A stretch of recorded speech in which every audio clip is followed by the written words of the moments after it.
Good afternoon to all the participants, distinguished speakers, and guests. My name is Kona Venkata Anantakiran. You can call me Kona for short. I extend a warm welcome to you all for the first event of the collaborative project, Scientific Capacity Building in Assessing the Coastal Dynamics, Land Use, Biodiversity, Ecosystems, including the influence of climate change in the coastal zones towards a locally adapted MSP framework, funded by Asia Pacific Network for Global Change Research, APN short. In this project, there will be a series of events. Now we are in the very first event. The event is titled as the 2-day webinar on charting a path towards blue economic growth. The issue with the coastal and marine ecosystems management in Bangladesh and Thailand, and status and prospects of marine spatial planning, MSP for short. To start the event, I request Achan Worawat Sondasan, Executive Director of AIT Extension, to share a few words of welcome words. So please. Thank you very much, Mr. Kona, for your invitations. Good morning, good afternoon, good evening, and all the times that all audience are participating in this event. AIT Extensions is very honored to be part of this network in order to transfer knowledge on research and also the capacity development for the subjects which is related to the coastal source and marine resource management. We have been discussing, and we've been debating a lot on the green economy. So I think this is the right time that we people, the researchers and practitioners, would be able to have a platform to discuss on the blue economy. Because apart from the life on Earth, I believe that the life under the waters is very important. And the coastals and marine ecosystem is very important that the global agencies and global population and citizen has to manage. I am really very honored that this network is, available for the researchers to have the resources to digest in the futures and be able to transfer that research result into the practice. I have also want to thank the consortiums of the institutions under the Asia Pacific Network for the global change. I would like to mention the name Princeton Planetarian Universities, Kona Universities, and AIT. And I also would like to extend my thanks to the speakers today, Dr. Ponpimont, Dr. Rauf, and Dr. Sakir Sen, for giving us a chance to start exploring the key issues that would be, very useful for policy recommendation for decision makers and also for the change agents and all the institutions to start exploring the appropriate tools for planning for the coastal zone and marine resource management. And we are hopeful that AIT Extension will be continuous party of this to be the hub of the transferring of knowledge in this subject to people around the world. So I wish all the audience would enjoy the sessions today. And also we are looking forward to having you on board in the next events that are organized by the APN, and also when AIT Extension can also provide support. So please feel free to use us so that we can be part of the very important consortium for the life below water. Thank you very much. Thank you so much, Achan Worawat. Regarding the program details, we have 3 distinguished speakers in this session. Dr. Ponpimont Chuaduangpui from Prince of Songkhla University, Thailand. Professor Dr. Mohammad Abdul Rauf from Khulna University, Bangladesh. Dr. MD Zakir Hussain from AIT, Thailand. In this program, after every presentation, we have a question and answer session. And if there are any questions in the middle, you can also write it in the comment sections, or there is a Q&A box at the bottom. You can also use that for the questions. Also, we have a questionnaire for the participants, which is already shared with you through the emails. You can also find them the questionnaire and fill the comments according to the questions. You can also find that link in the comment section after a few minutes. Please fill in the answers for the questions in the form. Thank you. Coming to the session. Next, we have our first presentation titled Blue Economy and MSP, an introduction by Dr. Mohammad Zakir Hussain from AIT. Sir, please. Thank you very much, Kona. Good afternoon, good morning, and good evening to everyone. I think I'd like to take this opportunity to, first of all, convey my gratitude to Achan Boravek Chonlasin, our Executive Director of AIT Extension of Asian Institute of Technology, and all my colleagues who have been working with me from AIT, and also my colleagues from the partner organization that you have just heard from Khulna University, Bangladesh. Maybe say a few words before I start my presentation. Some of the things that I'd like to request everyone that until and unless we go for the Q&A session, I would request everyone to be muted. Of course, you can open your video, but we request you to be muted so that the presentation doesn't get interrupted. The other thing that Kona has just briefly mentioned, maybe I start from there. What I'm going to do is share the program schedule first. As you probably know that this is a 2 days event. It's a 2 days webinar and a 2 days event. And we have today for 1 hour session, which is from 3 o'clock until 4 o'clock Thailand time and 2 o'clock to 3 o'clock afternoon in Bangladesh time. So this is the key activities for today. And then, as you have heard, after this, I will make a presentation. Then we'll have a session on question and answer. After that, I will make another presentation. And then finally, we'll go for the final Q&A session and the concluding session for today. Then, of course, there will be another session tomorrow, 29th of March, exactly at the same time. So I will request, and it is our humble request to all the participants to kindly join again tomorrow using the same link. I know that we have had some problem about connecting to this webinar. Some of us actually called me how to join. So to make it very simple, the registration link that you have received, you have to register there. Once you register, you will receive a Zoom joining link, and through that link, you can actually join. So this is tomorrow's program. In the tomorrow's program, you will have the 2 presentations from the 2 country partners, one from Bangladesh and one from Thailand. So that is about the program briefly. The next thing that Mr. Kona mentioned, I like to again show you that we have shared a questionnaire, and it would be really a request to all of you, those who have received this questionnaire.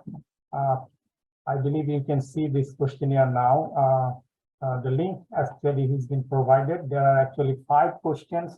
It's open-ended and it's not mandatory. If you can answer just 1 or 2, that will also help us a lot. So it's a request to all of you, those who have not filled this questionnaire, please do it in your leisure time. Okay, so thank you very much once again to all of you for this additional information that I just have shared, allowing me to do that. Before I start my presentation that Kona mentioned, I like to start with the project which is actually supporting this event, or the project which is behind this project, behind this event. So let me share this one single slide. And I understand all of you can see this slide.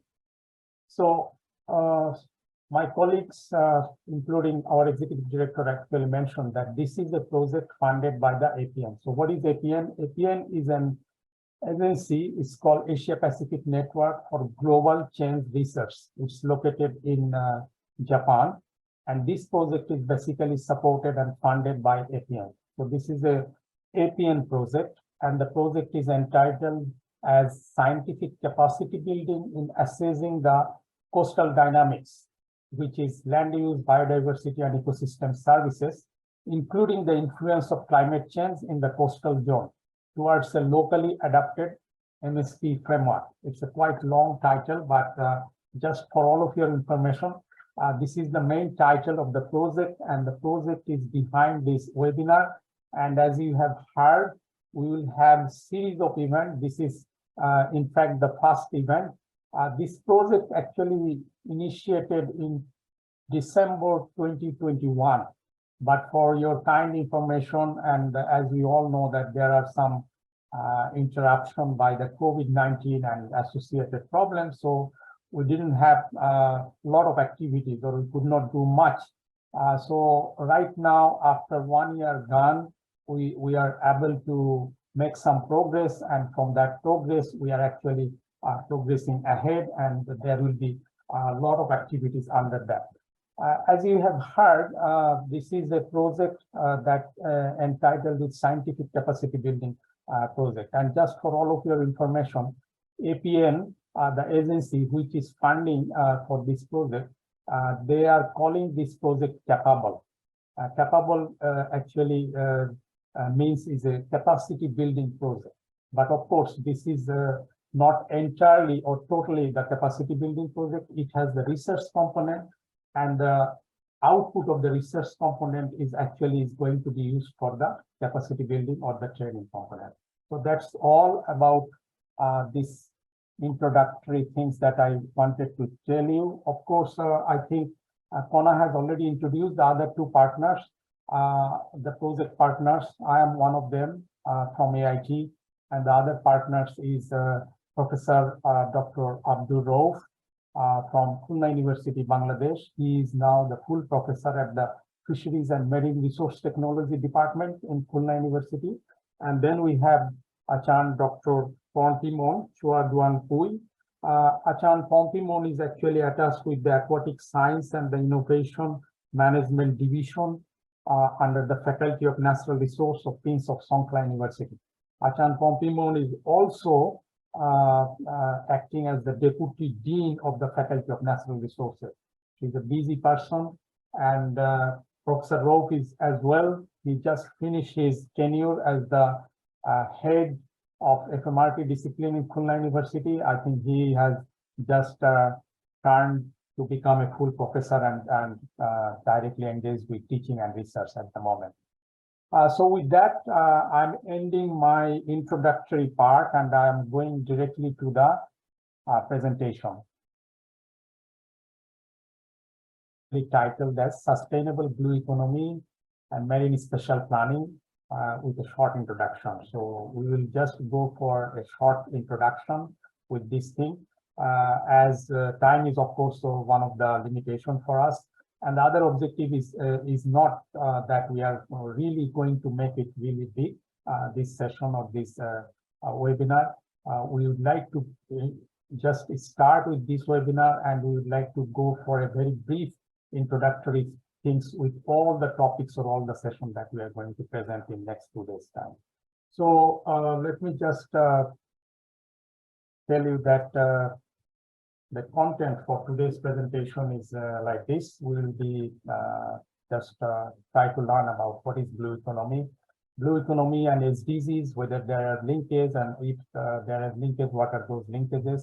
We'll try to see what are the challenges to deliver a blue economy. And then, of course, we want to know what are the main approach, like this approach for multi-sectoral approach to blue economy for the ocean governance. And the last one is about the marine or maritime spatial planning. So I will try to cover those in next few minutes. If you of course look at the literature, there are many definitions you will find about blue economy, and I believe some of you or all of you know that it is a terminology which we have been using for not very long. It is just 12 to 13 years old or just little more than 10 years old terminology, which was actually originated at the UN Conference on Sustainable Development in Rio de Janeiro in Brazil in 2012, basically. So after that, of course, many international and global agencies are pushing forward to adopt this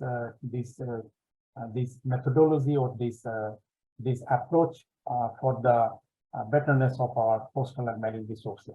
So accordingly, all the agencies, they have their own definition. We have actually enlisted or listed a couple of those, but I will just go for two definitions that I like personally very much. One is the European Commission.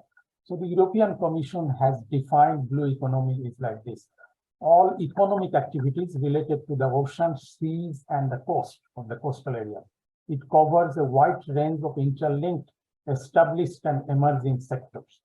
So that is what they call as blue economy. And another definition that I like to add together with that, of course, there are this World Bank definition, Commonwealth of Nations definition, and United Nations definition is there. But the most important points that have been added by the Conservation International, they said that blue economy also includes economic benefits that may not be marketed, or we often call as a tangible and intangible benefit, right? Such as carbon storage, coastal protection, cultural values, and biodiversity. Because often we do not actually value them, or we do not really count them into our any kind of calculation. So Conservation International has put that point very important and very interesting. On the right hand side, if you see, there are two interesting diagrams or infographic we have put here. And one is, of course, is about the definition, but infographically, it is very interesting that blue economy covers all these aspects, which includes fisheries, shipping, the things that we leave, that we extract from the coast, the things that we also litter in the marine and coastal environment, for example, the plastic and the plastic litters or the other garbage that. Of course, it also covers the renewable energy that are actually harnessed from the marine and the coastal environment. Then the lower infographic that is talking about sustainable blue economy. So of course, we define the blue economy and we have been talking about blue economy, but when this blue economy can be sustainable, or in order to become the blue economy sustainable, there are also other requirements. And if you look at this diagram on the right-hand side, right-hand lower side, that there are 7 different aspects that are actually interlinked, and those are required for your blue economy to be sustainable. And marine spatial planning is one of those. Of course, there are science and research and technology intervention, which you definitely need. You need integrated multi-level governance, you need stakeholder partnership, and so on. But they have classified 7 different aspects that are actually essential for the blue economy to be sustainable. Going forward, the next topic that I like to just touch upon is the blue economy and the SDGs. What are the linkages? Maybe the question here is, how can building a blue economy help us achieve the SDGs? And I think we all know and familiar with the SDGs. There are 70 of those, and these agenda we need to fulfill by 2030. We know.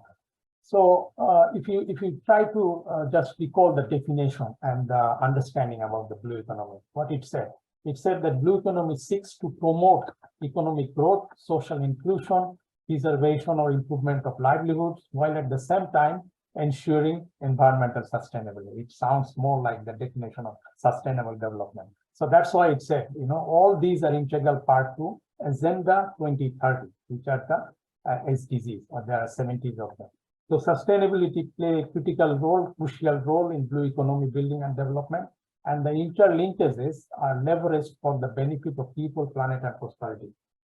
It's a very important conclusion for this slide, but the interesting thing that I like to all you to notice is this mesh diagram. Actually, this mesh diagram are developed by our friends from Chittagong University in Bangladesh. It is a wonderful diagram to understand about the link between SDG 14, which is of course the blue economy is all about probably, or which express the majority of the blue economy in terms of the 17 SDGs.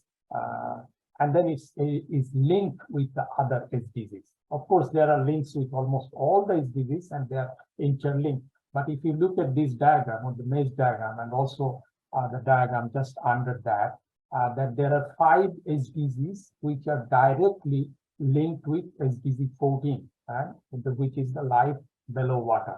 And those SDGs are 1, 2, 8, 12, and 13. But of course, then if you say, what about the other SDGs? What about the SDG 17 or SDG 6 or 5? Those are also interlinked, but they are secondary or they are tertiary level linked. So they are linked through the other SDGs. So this is just to tell you that there are direct linkages between the blue economy or SDG 14 with a couple of other SDGs, and then of course there are indirect linkages. The next one, the slide that I like to talk about is the challenges to deliver a blue economy or the sustainable blue economy. Of course, there are many challenges, but the most important challenge of the blue economy is to understand and better manage the many aspects of oceanic sustainability, or whether you can call it marine sustainability or coastal sustainability, is the same thing, ranging from the sustainable fisheries to ecosystem health to preventing pollution, which is very, very important. That I think we all understand. On the right diagram, you can see environmental health and the economic benefits. If you put those side by side, where there is this intersection, you can actually get the sustainable output or the income or the economic development from that. So you cannot just compromise one by another one. You have to have a integration and take care of the impact from one activities that is bringed into another activities. So that's the main point here. What are the major threats to our marine and coastal and oceanic ecosystems? Well, there are many, but if you look at the major types, here are those some. Pollution is, of course, is one of the most important, and it is day by day increasing. Probably you have been reading many articles and news, and you know that how many metric tons, trillion tons, they are saying now that how many trillion tons of garbage and the plastic pollution are there in our marine and coastal environment. Marine litter is together with that, of course, climate change, eutrophication, habitat destruction, overexploitation of resources, invasive species. I think we all understand. If we do not, of course, we will have opportunity to talk about each of these topics. Now, what are the key issues? There are two big types of issues we face in general to tackle these major threats or to counteract the challenges that we face to manage our marine and coastal resources and marine and coastal ecosystem. One is the government issue or the governance issue. Another is the sectoral issue. So I like to just elaborate a little bit about those governance issue and the sectoral issues, which are still we are under the challenges to deliver the blue economy. If you look at the governance issue, these are not new. We all are familiar that lack of resources probably is one of the big issues for many countries. Of course, there are developed countries, there are developing countries, there are least developing countries. So every country have their own capacity and own resources. And this is probably one of the big issue for some of our least developed countries to invest more that we need to actually put forward for our sustainable blue economic development and return. Another is the lack of governance or the integration of different level of governance. The next one is the lack of sectoral collaboration. I understand you know what I mean to say about the sectoral collaboration and the governance integration. The last one is the transboundary collaboration, when you have the area that are actually partnering with the neighboring countries, for example, Thailand and Myanmar, or Bangladesh and Myanmar, or Bangladesh and India. Then if you go to the sectoral issues, there are major sectoral issues we have tried to bring here. The first set is the fisheries. The second is the offshore renewable energy. The third one is the seabed mining, the tourism, and the maritime transport. If you look under the fisheries, we have mentioned here that illegal, unreported, and unregulated fishing. This is probably one of the hot topics even today, and also 10 years before. We have just came to know and understand that Thailand has made a big progress to address this issue, because they were actually heavily threatened by the export market or the importing countries, that they really want Thailand to take care of this issue. And Thailand has been working in this space for almost 10 years to actually tackle this issue. So that is just one example. If you go into tourism sector, environmental and social impacts of mass tourism, this is another thing I can talk a lot from my experience living in Thailand and actually enjoying the tourism, sea-based or the coastal-based tourism here.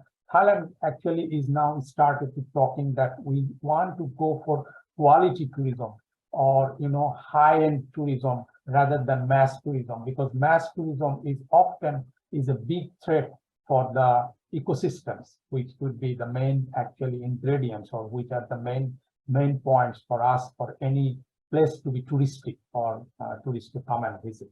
Of course, in terms of maritime transport, there are many issues, and these are nothing new. These are very old, probably 100 years old issues. We are still dealing with all this air pollution to underwater noise to water pollution and all those things. So those are basically the challenge issues and threats that I can just mention, that when you are talking about the blue economy and you want to deliver a sustainable blue economy, these are the issues probably you need to tackle, you need to deal with. Now, what are the approaches in order to address those challenges? What are the approaches are there, or different countries or different sectors are actually practicing in order to address or counteract those threats and the challenges? There are many, of course. You have heard probably from the respective countries. If you are from the field, definitely you learn a lot about the sectoral approach, which could be coming from the fisheries sector, which could be coming from the marine and coastal department, which could be coming from industry sector, and many other sectors. Correct? There is one of these that we like to highlight, and we want to talk a little bit here. Of course, we could talk a lot, but just for time shortage again, it's the one we call multi-sectoral approach. And now you see, multi-sectoral approach is one approach that is again termed in many countries in many different ways. Sometimes we call it multi-sectoral approach, sometimes we call it integrated approach, sometimes we call it integrated management, many different terminologies. But FAO, if you go to the FAO has nicely defined this multi-sectoral approach in this way. That is, this is a comprehensive and integrated approach to planning and managing activities in the marine and coastal zone. So this is a wonderful definition that has actually come from FAO. And it said that it aims to reconcile competing demands, balance different interests, achieve sustainable development while maintaining and improving the health of the ecosystem and the services it provides. So it's quite holistic if you try to understand. It's a multi-sectoral approach, but quite holistic as well. The right side diagram or the table, actually, we have just tried to show that what are the established few types of established and emerging multi-sectoral approach. Of course, maritime users and the multi-sectoral approach. And what do we mean to say the established and emerging? Established is the something that already been established for long time, and it is there already. In many countries, it is there for hundreds of years. For example, oil and gas exploration for some countries, or coastal aquaculture, or marine protected areas, or fisheries or shipping operations. Emerging one is something which are actually coming up, and it could be new for many countries. For example, some countries are going into deep sea exploration or the coastal exploration for the minerals and oil and gas just recently, correct? So these are the emerging kind of uses, and there is a multi-sectoral approach for these uses. And one example I can tell you about a country which are doing very extensively is Indonesia. I don't know if we have any friends or colleagues here from Indonesia, but they're doing a wonderful job, I can say, at least from outside research or observation, we can say. So this is a document that we have gone through, which is from the World Bank, basically. And the World Bank has given this wonderful document about development of this sector. They are calling it multi-sectoral approaches to blue economic growth in Indonesia. And the prescription that World Bank is coming up is basically, of course, with what are the importance of this sector for a country like Indonesia. And it is really, really important. As we all know, Indonesia is a country with thousands of islands. It's basically surrounded by sea, and sea is for them everything. So if you look at their GDP, there is a huge contribution of GDP coming from the marine and coastal side. That includes fisheries, shipping, and other activities. There is a huge number of jobs that actually coming from that sector. There is a we all know about our animal protein intake. Indonesia is the country that takes almost 50% or more of their annual protein intake from the sea or from the fish. Okay. And then, of course, there are benefits that we call often the intangible benefit, or often not counted. For example, the coral reefs and the other kinds of structure, including mangroves, coral reefs, and other natural habitat and ecosystem that actually protect the islands nation. There are thousands of islands. There are thousands of cities in Indonesia which are protected by these coral reefs and mangroves and other ecosystems from the disaster like coastal flooding, typhoons, and all those kinds of disasters. So there is this huge prospect for this country. But of course, they also have issues. If you see the last 50 years of activities, they have destroyed.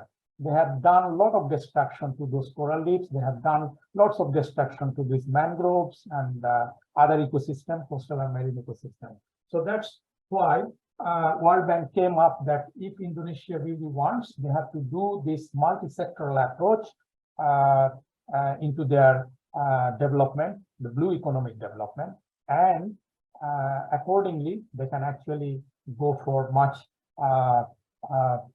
more developed sector in future.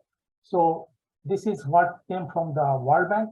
And then if you see the line agency in their country, which is the Ministry of Marine Resources and Fisheries in Indonesia, they have taken that concept or ideas, and they have developed their own plan. It's multi-sectoral plan for their country. And this is basically the plan is how look like. It is a very draft and very basic thing, but of course there is a huge document behind this. But if you see that they have actually come up with this plan of a special structure plan and a special pattern plan for the whole sector, for the whole marine and coastal area. And under that, they have actually defined that what will be their main growth center, what will be the public utilization zones, where are those zones situated, where will be the conservation and protection zones, and all those areas. So they have basically divided the whole area into different zones and different areas that where to do what and where to do what kind of exploitation and what. So this is a very fascinating work that has been going on in Indonesia, and we have reviewed this work. Now we'd like to go into the marine spatial planning, which is the last part of this presentation. Now, what is marine spatial planning and why we need marine spatial planning? That's probably the first two basic questions we like to try to answer in this part. So if you see marine spatial planning on the left-hand side, I have put it into different sections so that we understand and try to read it for our understanding. Like, marine spatial planning is a comprehensive and strategic process to analyze and allocate the use of sea areas, to minimize conflict between human activities and maximize benefits with resilience of marine ecosystem, to address many sectors and their interrelationship and cumulative impacts, and to provide special and temporal measures to steer different uses of sea areas or resources. So that's, of course, it can be defined just one sentence to all, but just for our understanding that what is marine spatial planning is all about, we have divided into four key or the four main points. Why we need marine spatial planning? I think we have discussed about blue economy, we have discussed about what are the challenges, threats, and then also we have discussed about what are the some key approaches, or we do one example of Indonesia. So here are the sum of our understanding or findings in terms of answering the question that why we are talking about marine spatial planning, or why do you need to have the marine spatial planning. So if I just try to read this, blue economy, we understand that blue economy requires an integrated approach to ocean management. Increasing demand for maritime space and multiple pressure on resource necessitate this approach. So basically what the blue economy wants and what is the present demand is actually quite coming head to head, and they need, and the sector and this area need this approach. Maritime or marine spatial planning, or MSP, organizes ocean space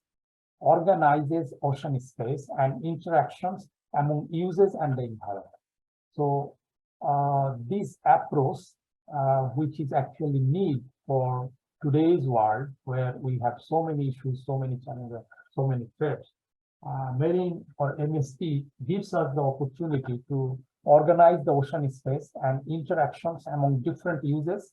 We understand different users that we have already talked in the past, and the environment, so that the environments do not get too much affected, and we also continue getting benefits out of our space, marine space, or the activities which could be tourism or fisheries or other activities.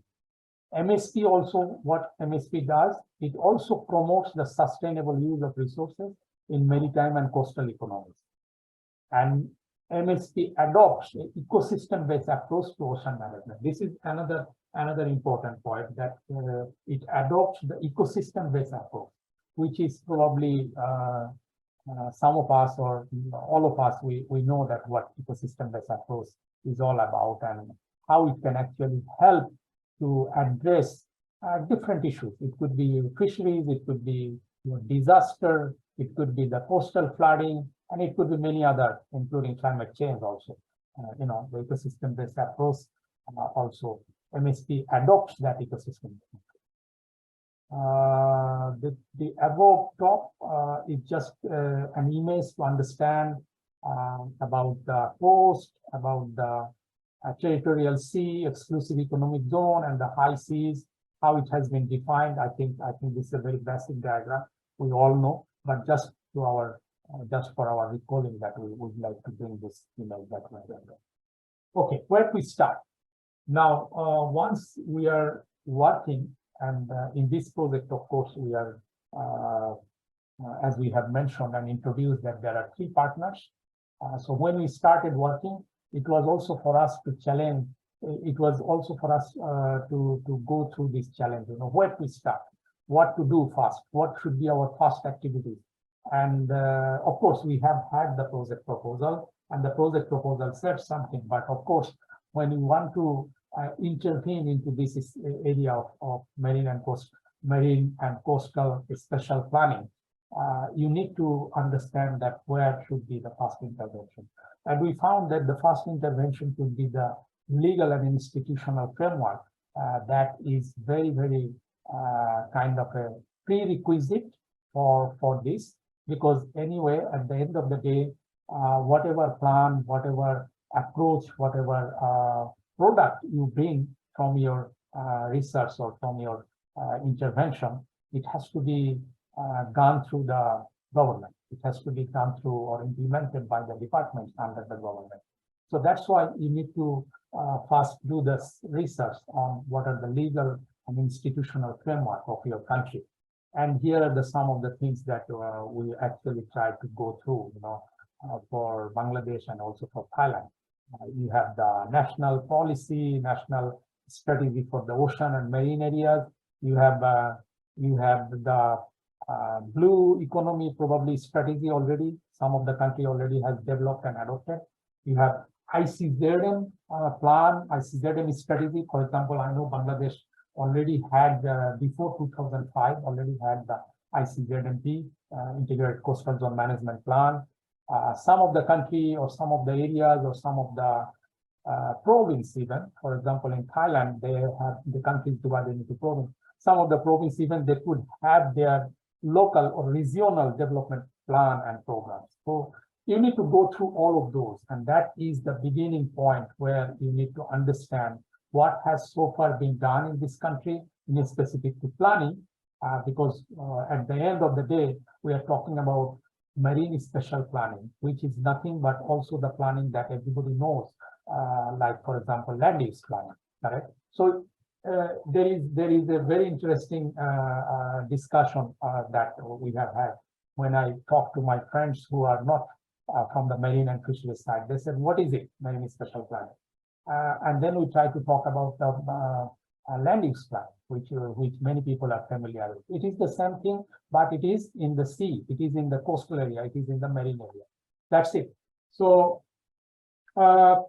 yes, that is the beginning part. You need to do a lot of understanding how the system works, what are the legal framework, what are the institutional framework, who does what, which department are the nodal agency, which department are the sole authoritative agency to implement the plan, implement the program. So that's the beginning. Now, on the right-hand side, I just gave an example that this is an example of application of marine special planning, which is a management plan of the MPA of the central coast of São Paulo. It is in Brazil, probably you all know that.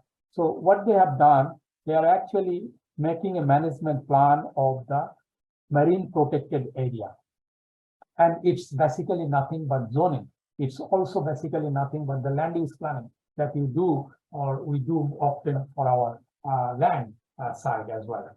So if you look at the legend in this map, just you don't need to understand because it's written in their own language, but zoning legend, if you see, they have divided this coastal area, which was also including some of the marine areas, into 5 different zones. And then they have said where to do what. What are the zones that are strictly prohibited or no-take zones? You cannot take anything, or you cannot catch anything out of that. You cannot exploit anything from that area. And then you have zone like red zone, intensive use zone, correct? So this is a zoning that we often do for planning of our marine and coastal area, or for planning of our marine protected area or marine park or whatever we call them actually. This is one of the simple way to make the zonation and to administer your legal and administrative framework. And that's what actually can give you a lot of return, because of course it is not that easy. Just I'm showing you the map, but producing this map requires huge amount of work at the back. I'm coming into that probably in the second presentation. The next example that I like to show is the mapping suitable areas for special development. So the first one was for marine protected area or the marine park or the marine national park. The second one is about suitable area for different kinds of development. So the best condition for each sector, including the conservation. And then again, it is almost quite similar approach that we have done in the previous one. But here we have also mentioned there are 6 different steps that you need to follow to come up with the suitability maps or a suitability map for the special development. And the map can actually give you different kinds of colors with a specific location, of course, where you can actually pinpoint and you can go and check for your activities. After you allocate that this area for this area for that purpose, this area for tourism, this area for fisheries, this area for other development, which could be the coastal tourism development. The last one for this presentation, is a Latvian case. In this case, they also went for a marine special plan development, but here the emphasis they put is actually on the stakeholder engagement. This is something very, very interesting, and this is nothing about producing maps only, or go for zonation or identifying the suitable sites, but they have actually emphasized that this strategy comprises of 3 main forms of public participation. The public participation is very, very important, and that's what I like to bring this example as one of the examples, so that we do not forget that these knowledge, these tools, the capacity that we need, that also includes this kind of things where you actually try to involve the real people, the local people, or the local users, or the real user of this. So that's probably the last slide for this presentation, and I like to conclude, and takes a lot of time. Kona, is there any question or? Yes, sir. There is a question. Yeah. What are the key issues for an effective MSP? What are the key issues for an effective MSP? For an effective MSP or affected MSP? Effective MSP, yeah. Well, the key issues are probably this one that I mentioned. If it is an area that we are covering with multi-uses, for example, you can have an area of your whole coastal belt. For example, let's say Bangladesh, correct? If we want to come up with a marine special planning for the entire Bay of Bengal that is connected with Bangladesh border only, then you try to see that there are many aspects, many uses, many purpose of this area. Okay, so I think it would be difficult to say that what are the key things. At first, you need to go and identify based on the merits, based on the importance, based on the requirements, and then if you can come up with your plan, then of course I think the plan has to be robust, definitely. And there is also a quality control aspects of MSP, which actually you can apply at the end. Once you are set with the MSP, or once you are set with the plan, there is a quality control measure that you can apply into that plan, so that you can continuously monitor your output, your outcome. I don't know if I am answering the question, because the question was a little bit not clear to me also. Yes, sir. Is there any other question? Yes, sir. So from the same Hassan Zaman. Yeah. The question is, what are the crucial issues that we need to address, that we need to consider right now to ensure that in Asian countries, BD in Asian countries? Okay, it's could be different for different countries. Okay, we can just share our experience from Bangladesh and Thailand. Okay, so in Bangladesh, of course, Bangladesh and Thailand is quite, again, it's a little bit different in terms of their seas and the facing of the sea they are facing, and the different kinds of issues that coming from the sea, different types of uses that are there. Okay. So it could be, excuse me, if someone talking. No, so please continue. Okay, so the key difference between Bangladesh and Thailand is Thailand, of course, they have a couple of sectors which are much more advanced and developed in the coastal area or in the marine area, and that includes tourism, of course, is one big area. Bangladesh coastal tourism is still not that developed compared to Thailand. The fisheries is again another area. Probably the shipping is another area. Shipping or the maritime uses in another area, and then of course the islands. How you put these islands and their uses. Okay, and then the oil and gas is another area. So to conclude about the issues, to me is. You have to be well prepared for the natural disaster if you are coming from Bangladesh, because that's one of the threats that Bangladesh face much more compared to Thailand. For Thailand, the issue is a little bit different. They are suffering with pollution issue. They are suffering with plastic issue. They are also suffering with overexploitation of fisheries. That's probably a little bit different. Okay, so Thailand intervention in terms of reviving or rebuilding the environment is different than Bangladesh. Actually. Okay. Can you go to the next one? Dr. Kunjo is already raising his hand. Can I ask can I supplement to this question? Yeah, Joe.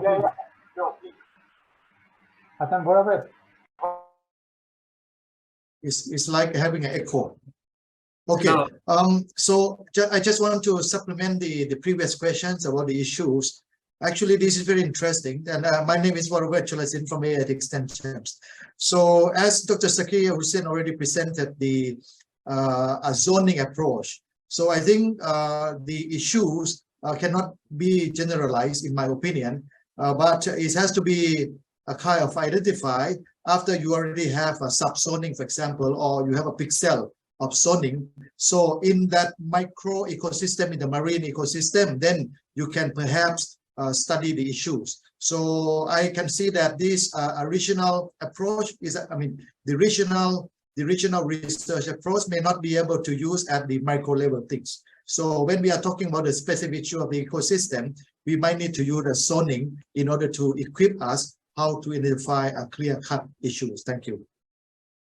Thank you. Thank you. There is another question, sir.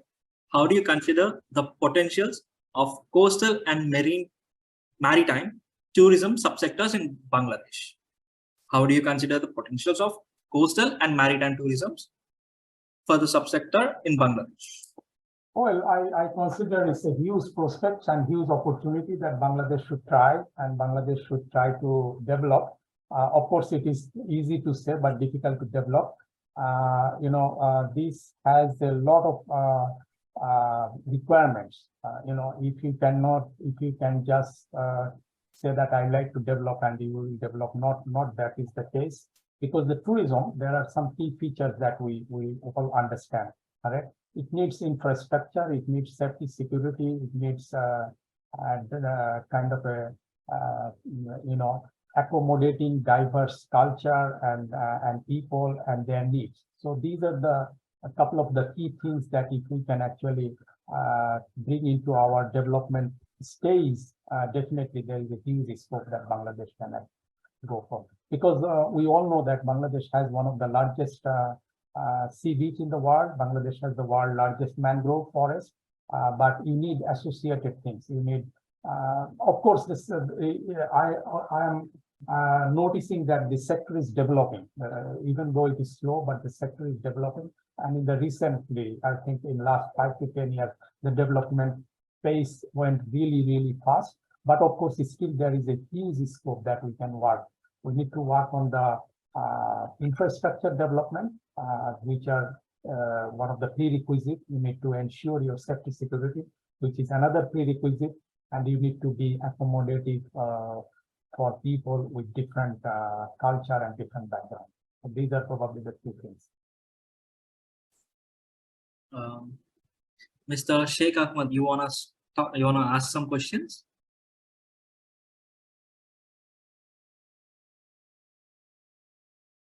Okay, there is another question, sir. What should be different stages of development starting from the scratch? Well, there is, I understand it is about MSP, correct? So, so if you are talking about MSP, I already mentioned in this presentation, you have to start reviewing your, sorry, I'm hearing a echo. Sorry, sir. May I request people to mute? Okay. So as I mentioned, you have to start reviewing the existing legal and administrative framework. Then what has been done so far in terms of planning your marine and coastal areas, from the country perspective to the regional perspective to the sectoral perspective. Then of course you can go into what are the next thing to do. The next thing is the planning process. Actually, you have to go for the planning process for the MSP, which is, I'm coming into the next presentation. I will give an example, or just one slide. I'll talk about that. So there is a planning process, and the planning process actually will give you the output, and then of course the output you have to go for implementation. So in simply, I can just say in this way. Kona?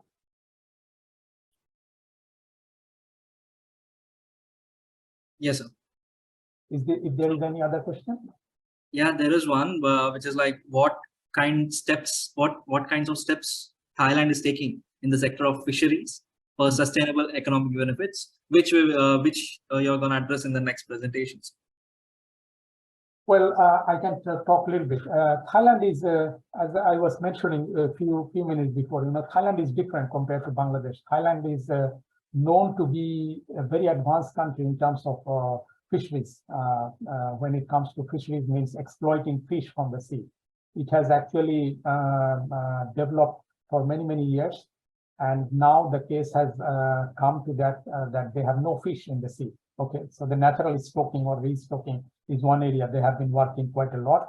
At the same time, they have been trying hard to revive the ecosystems, the damaged or the destroyed ecosystem, which includes mangrove, coral reefs, seagrass beds, and all those kinds of ecosystems that they have, and those are destroyed. So they are trying to rehabilitate those, and then of course they have many projects which are regional and also provincial, and each of the project has specific objectives. Someone is working for the crab fisheries, someone is working for the tuna fisheries, someone is working for other species, someone is working for probably squid, or shrimp, or marine algae, and all those aspects. So there is a lot of work going on.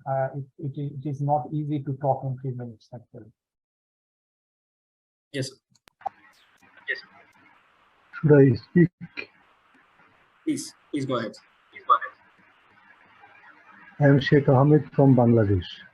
Yes, sir. Member of National Oceanography and Maritime Institute. Bangladesh government has taken a massive program, Delta Plan 200-2100. Yes, sir.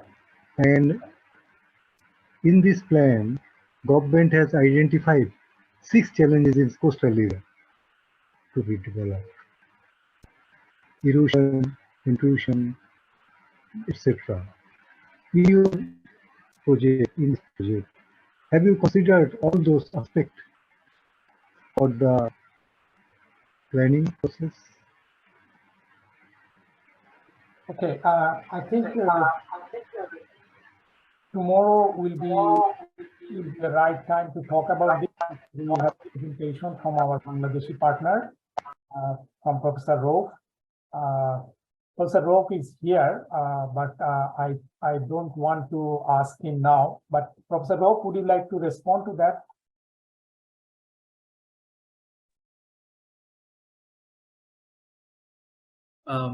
I'm so sorry, sir. Sorry to interrupt. We can't hear you. Yeah. Can you hear me? Yes. So I think tomorrow I have a presentation, and in this presentation we'll discuss about that. Yeah. Thank you, sir. So we can proceed for the second presentation, sir. Okay, no more presentation. So I will continue requesting our participants to write and provide your comments in the Q&A box or in the chat box, and also try to answer the questions that we have actually sent you by email. Yeah. Thank you very much, Kona. Thank you. Okay, so this is the second presentation that we plan to deliver today, and this presentation is titled as Coastal and Marine Special Planning Knowledge and Capacity Needs. I think this is something very important for us also, and we like to get you more feedback in this because this is actually all about this project as well. As we have heard at the beginning, that the project which we are actually implementing, it's called Capable, which is actually for capacity building. And the objective of our project is to building the capacity and skills so that the people are able to work for the MSP or the Marine Special Plan. That is the main purpose or main objective of this project. So in this, I have just have a content like before. I will try to cover all 6-7 of this, and I like to start with the planning process that I mentioned also in my previous presentation. So planning process for MSP. Okay, MSP is a planning process itself, but what we can tell you that planning process in MSP comprises of a series of well-defined steps. They say there are 10 steps for MSP. Okay, and I think if you look at this reference called 2009 IOC UNESCO MSP guide, these steps are clearly mentioned there. We have just picked 7 most important steps and put it here. And these are probably the most important steps that you need to go through. And the question someone was asking me where to start or how to start. As we said, you know, once you are ready with your preparatory work, which could be reviewing your existing status, and then of course I'm coming up other requirements like you need knowledge, you need skills, you need data. So you need your legal and regulatory framework, you need policy framework, and then you need the skills, knowledge, data, and then you go through this process. So that's what they said, that these steps are very well defined, and it has been actually tested. These steps are tested for last 12-13 years and remain fundamentally sound. That's they are claiming actually.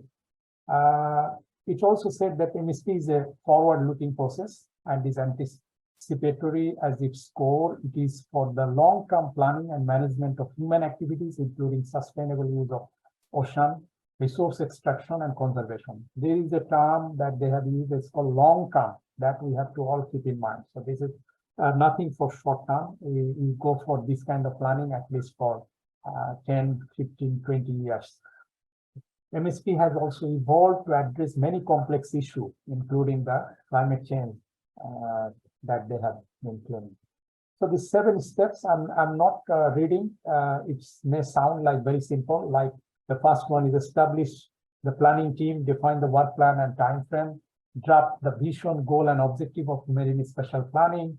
The third one is the set geographic boundaries and label them, and develop a data and information strategy to support the planning. The next one is develop a stakeholder engagement strategy to jointly design the process and its guiding principle based on inclusivity, transparency, and equity. The fifth one is the create governance framework for decision making at the governmental level, because I was mentioning in my previous presentation that it is a job for the government department for the implementation. It is not an academician job, or an university or NGO cannot do it. So it has to be done by either Department of Fisheries or the Ministry of Marine and Coastal Resources, or in Thailand, like they have the Department of Marine and Coastal Resources. So it's their job, and we need to create that governance framework, how it should be governed. The 6 is the design, a communication and dissemination plan. And then the 7 is monitoring, evaluation, and adaptation plan that we also need to develop. There are also some other steps I think we have incorporated into this 7, all of this. Now, if you look at the skill set, what are the skill set or skill metrics for MSP we need? So here are some of the recommended skills and capacity needs at each stage of planning, correct? So if you just try to understand the general planning in general, we have pre-planning, planning, implementation, and then monitoring, evaluation, and adaptation. And in each of these, we have this skill set that we need. And if you look at the pre-planning stage, we need to have the understanding of data collection methods, policy analysis, stakeholder mapping, logical framework analysis. If you are in the planning stage, you need to have the skills like you understand climate change, and you can work for environmental impact assessment. You can go for using the trade-off analysis. You have the GIS skills. You have data management and analysis skills and all those. In the implementation stage, you also have we also need some skills, and the monitoring and evaluation. Likewise, you need those skills. Then if you go look at the knowledge, the general knowledge or specific knowledge even we need for the MSP to work in the field of MSP, marine special planning. Here are the categorically 6 categories we have put, starting with geophysical. I think you all understand what geophysical is all about. Is the physical structure of our landscape, seascape, coastal scape, and the marine scape. Then you have the socioeconomic state, which could be about people, their activities, their income. Then we go for biophysical habitat. This could be the habitats that is there for different kinds of creatures and that supports different kinds of animals and fauna and flora both. Then we have the socioeconomical pressure, which are basically man-made intervention happening in the coastal and marine areas, which was not there maybe thousands of years before, of course. Then you have to have an understanding and knowledge about those. Then you have you need the biophysical data or knowledge about the species level. So you know about the population structure, you know about the genetic diversity. You need to know about the fish, the seabird, the mammals, the other animals that could be different kinds of animals that live in the sea and the coastal area. The last one, you need to have the understanding and knowledge about the governance. Of course, the stakeholder is the key, and we mentioned even in the last presentation that Ladhian says that they put a lot of emphasis on the stakeholder engagement and the communication within the different group of stakeholders for the success of the marine special planning. So that's also some kinds of knowledge you need, how to handle, how to identify these stakeholders, how to handle different kinds of stakeholders, how to do the stakeholder analysis, how to manage all of them. Then if you go to the data side, that this is a general framework that we have taken from one of the example from Atlantic. But quite applicable for all cases. Even if you talk about that, I want to go and proceed for a case MSP for Bangladesh or for Thailand, I think the data sets are quite similar. So if you just look at these 6 different sets of data, like what are the data you need for your analysis, like the oceanographic special information you need data on marine environment, you need data on marine conservation, you need data on coastal and maritime activities, you need data on socioeconomic information, and you need data on the governance as well. Here, I'm just giving you an example, like, of course, you need the knowledge, you need the skills, and you need the data. Then what you can do, you definitely will go for analysis. You will go for making different scenarios. You plan for scenarios before you make the final decision in your planning stage. So this is a scenario planning or the scenario making that I'm giving an example that we are trying to do here under this project. And we have used a very special data here. This is about the maritime traffic. You know, the marine traffic or the boats that are going and using our seascape, correct? We all understand and probably we have some information and knowledge about how the boats are moving, which are the routes they are using, but mostly in the daytime probably. And those probably there are lots of secondary data are already available from different departments, and you can get those data. But this is the data that we have used for the night data. It's called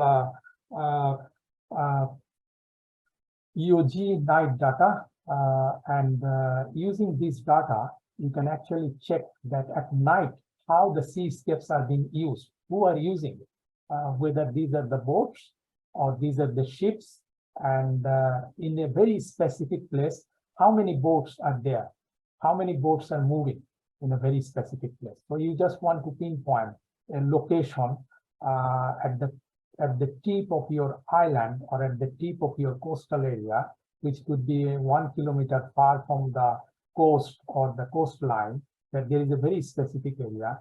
I want to know how many ships are passing, how many ships are moving from that area. And this is probably an example of available data that we can actually acquire and we can analyze. Here, what we have tried to do is we have got 7 days of data and analyze, and then try to see the intensity of movement of the boats.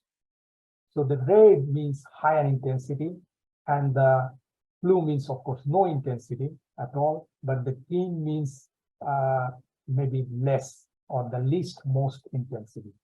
So if you want to make a scenario planner, or if you want to see my 3 years of boat movement in my area, or 6 years, next 6 years, or 1 year, I just want to see the last 1 year boat movement in my area.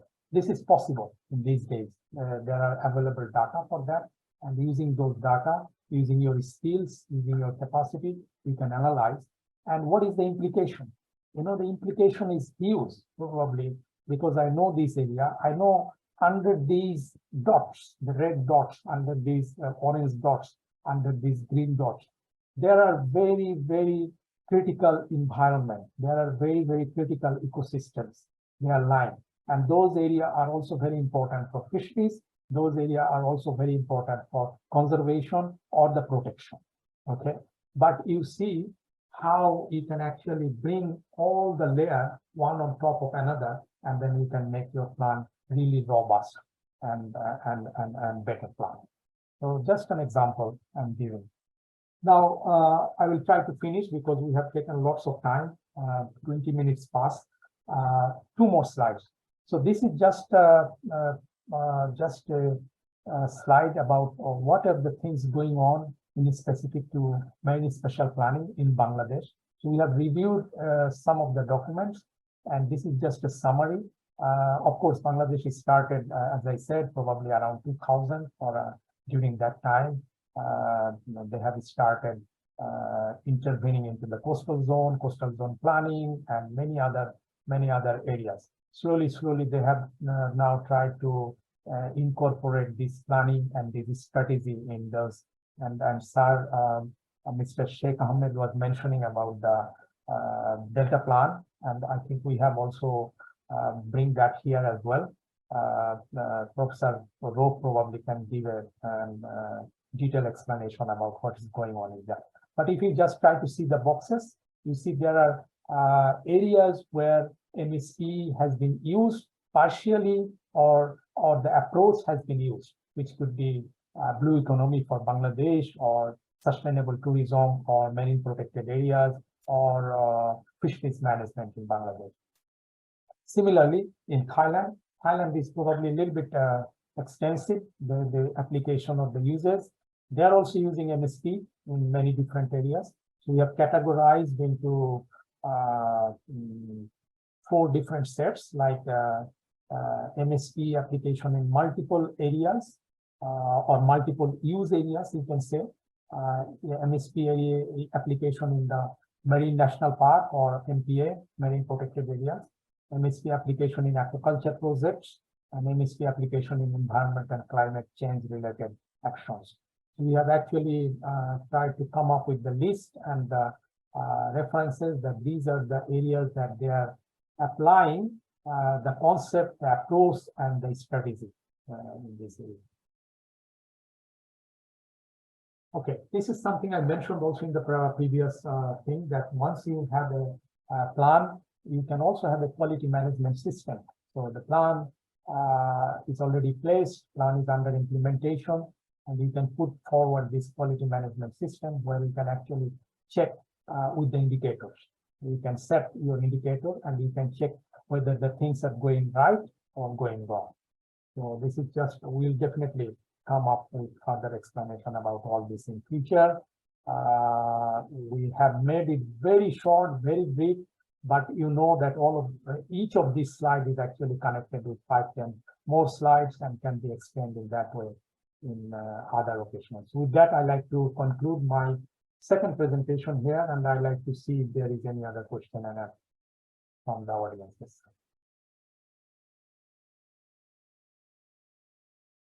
If there are any questions, please raise hand or mention that in the comments. Or yes, can if unmute you yourself write now. in the chat box or in the Q&A box, we will be taking record of that. And definitely one day we will give the answer as well. Yeah. If not, I think this will be the end of today's session. Definitely we can start with a wrap up tomorrow. And I like to request all of you, each of you, please join us tomorrow, 3 p.m. Thailand time, 2 p.m. Bangladesh time. And those of you who are attending from other countries, please remember it is 3 p.m. ICT, Indo-China time, 3 p.m. ICT. It is GMT +7.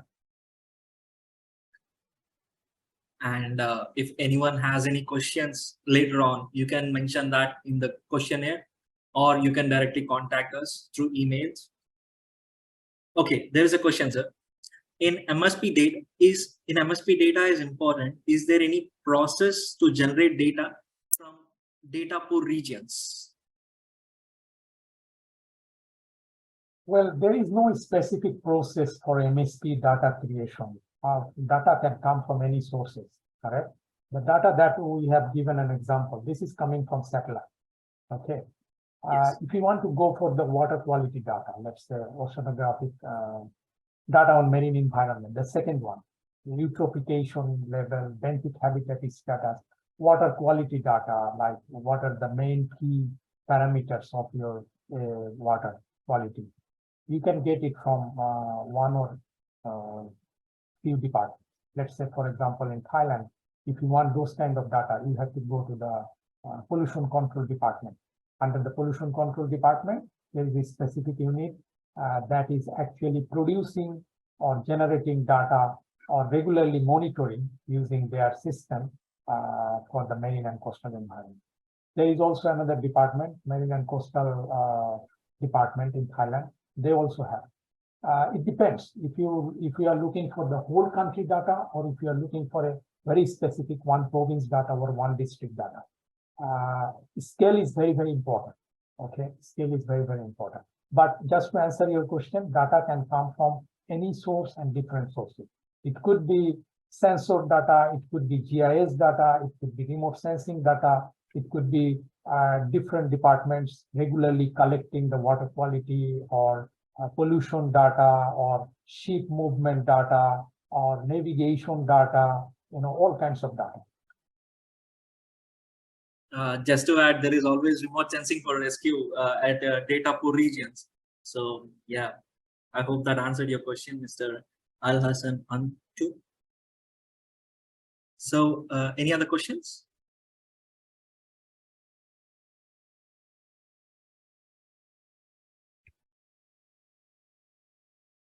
Okay. So we can conclude the session today, sir. Okay, so with that, I'd like to thank to all of you.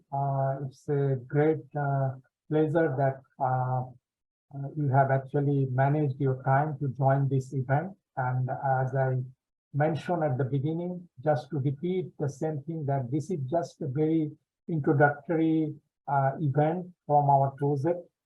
We will have multiple events in the future. As you have heard, that our project got affected by Corona and some related issues. So we are not able to do some work. So then we have got some time to do some preparatory work. And now we are ready to actually go for the main component of this project, which is the capacity building. And this is just the beginning of the capacity building. We will have the online, of course, webinar or the hybrid workshop. Plus, we will have face-to-face workshop in Thailand and also probably in Bangladesh as well. And those will be actually conducted by our partners, which is Khulna University and the Prince of Songkla University. So with that, I think I'd like to conclude today's session here. And I'd like to request each and every one of you, please join tomorrow again. Tomorrow we'll have much more interesting presentation from our partners from Thailand and from Bangladesh. Thank you so much. Very much. Thank you, everyone.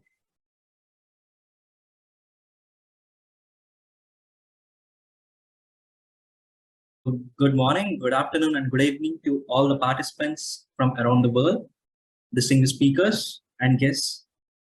I extend a warm welcome to you all to the second day of the very first event of this collaborative project, Scientific Capacity Building in Assessing the Coastal Dynamics, Land Use, Biodiversity, and Ecosystems, including the influence of climate change in the coastal zone towards a locally adapted MSP framework, funded by Asia Pacific Network for Global Change Research, APM. In this project, there will be a series of events. Now we are on the second day of the very first event. The event is titled as the 2-day webinar on charting a path towards blue economic growth, the issues with coastal and marine ecosystems management in Bangladesh and Thailand, and the status and prospects of marine spatial planning, MSP. So for this second day, first we will start with a recap of yesterday's sessions.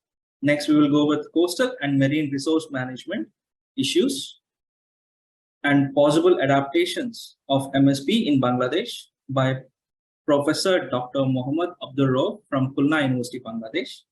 Next, we have a question and answer section. Later to that, we have a session on island country presentation on MSP and its scopes and application by Dr. Ponpimon Chuaduongpui from Prince of Songkla University, Thailand.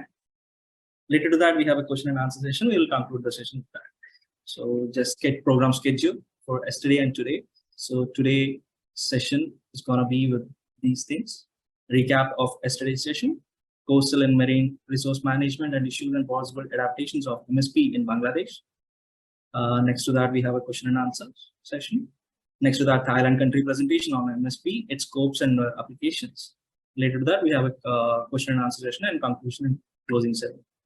And before proceeding to the next session, like recap of previous day sessions, I would like to share one thing, which is the questionnaire that we shared with the participants. I hope you're seeing the questionnaire right now. So the questionnaire for the registered participants, we shared it yesterday, and there were a very good number of responses.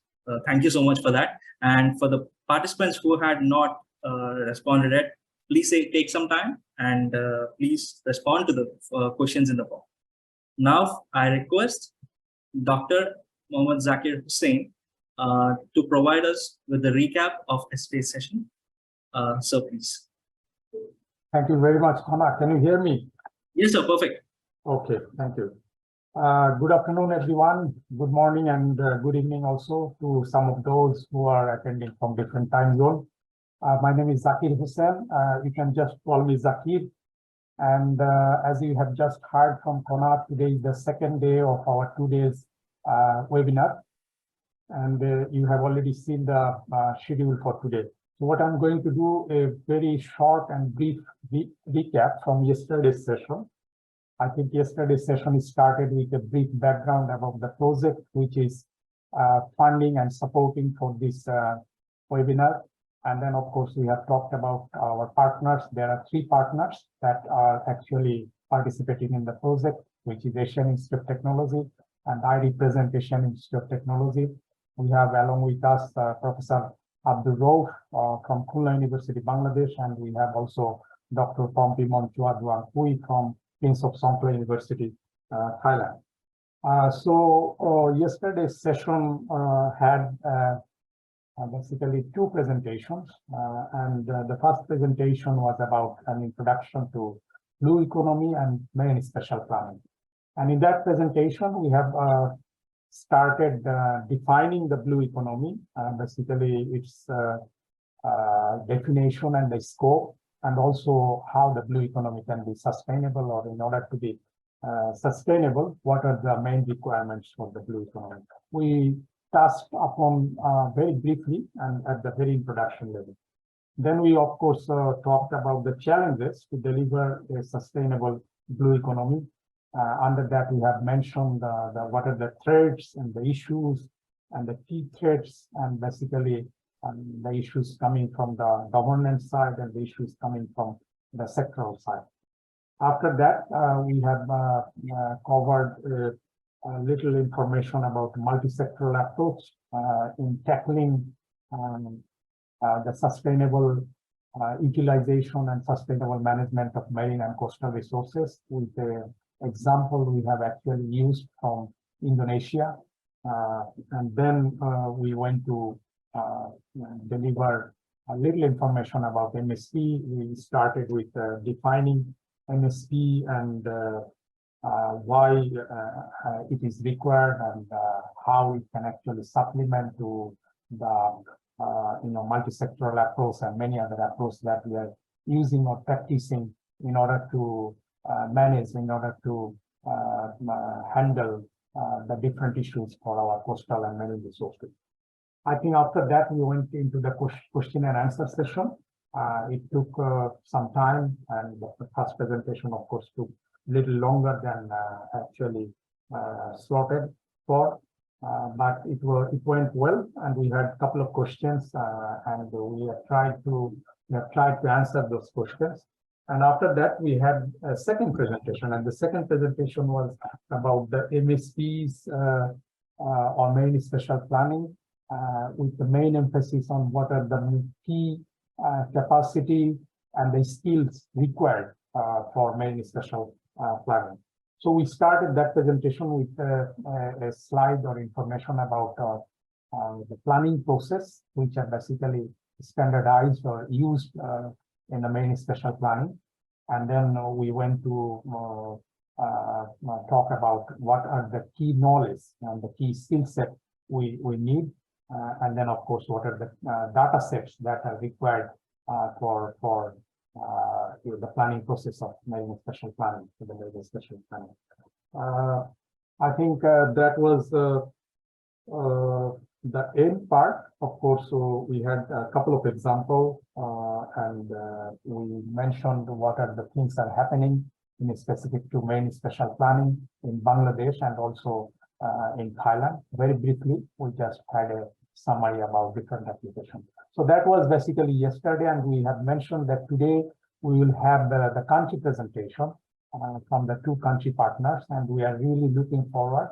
And I know that the presentation are going to be very exciting presentation and very in-depth. So some of the things that we have touched upon or we have just mentioned very briefly are going to be elaborated by the 2 presenters today. I think with that, I'd like to stop here, and I'd like to also tell you that yes, Mr. Kona Kiron is going to actually be the host and moderator for this session, but I'm here also to assist him, and also I will take over time to time when it is required. Over to you, Kona. Thank you so much, sir. Thank you for the amazing recap of yesterday. Now we can proceed to the next session. And before that, I would like to request all the participants, if you have any questions, any kind of questions, you can use the Q&A box or the chat box to mention your questions, and we can answer those questions after the completion of session. So next, I invite Professor Dr. Mohammed Abdul Rauf from Khulna University to present the coastal and marine resource management issues and possible adaptations of MSP in Bangladesh. So please. So we can't still hear you. Okay, can you hear me now? Yes, sir, perfect. Okay, thank you, Kona and Dr. Zakir, for organizing that webinar and giving me opportunity to give our presentation about marine special planning and its perspective in Bangladesh. And good afternoon, ladies and gentlemen. Kona, may I share my slide now? Yes, sir, please share.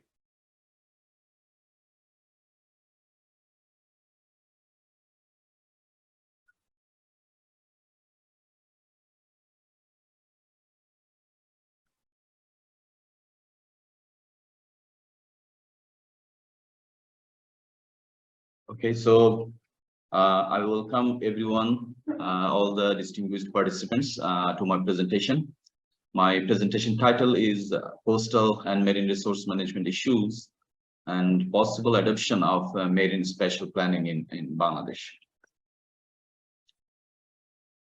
My presentation will cover the following contents like introduction of coastal and marine area in Bangladesh, coastal and marine resource management issues, then institutions and policies for resource management in Bangladesh, marine spatial planning Bangladesh perspective, and finally target of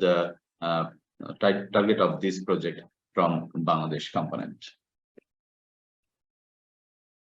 So coastal and marine area in Bangladesh is dominated by the Ganges, Brahmaputra, Meghna river system and Bay of Bengal. And depending on the geographic feature, coastal zone consists of 3 regions: western, central, and eastern region.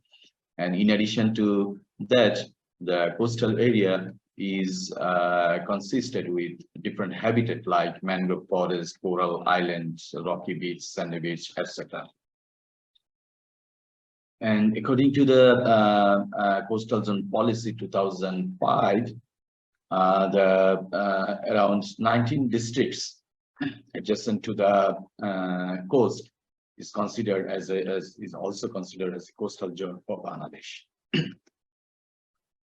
So if we look at the specific marine areas in Bangladesh, like maritime area, how many maritime protected area in Bangladesh, coastal belt, very long coastal belt, shelf area, exclusive economic zone area, mangrove area, and the total area, among total area, coastal waters cover 20%, shallow shelf covers 35%, and deep water cover 45%.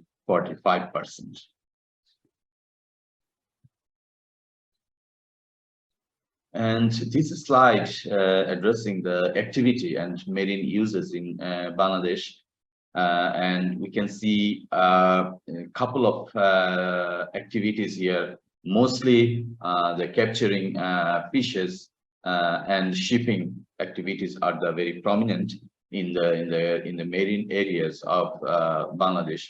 In addition to that, there are a couple of activities going on in the land part coastal zone of Bangladesh.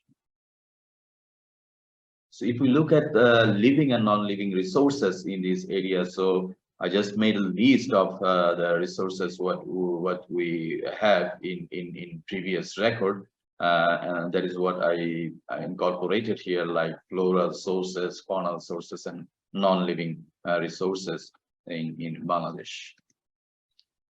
So now let's go to the coastal and marine resource management issues. I just picked the points, key points about the management issues. And in terms of management issues, we divide 3 components to address the issues.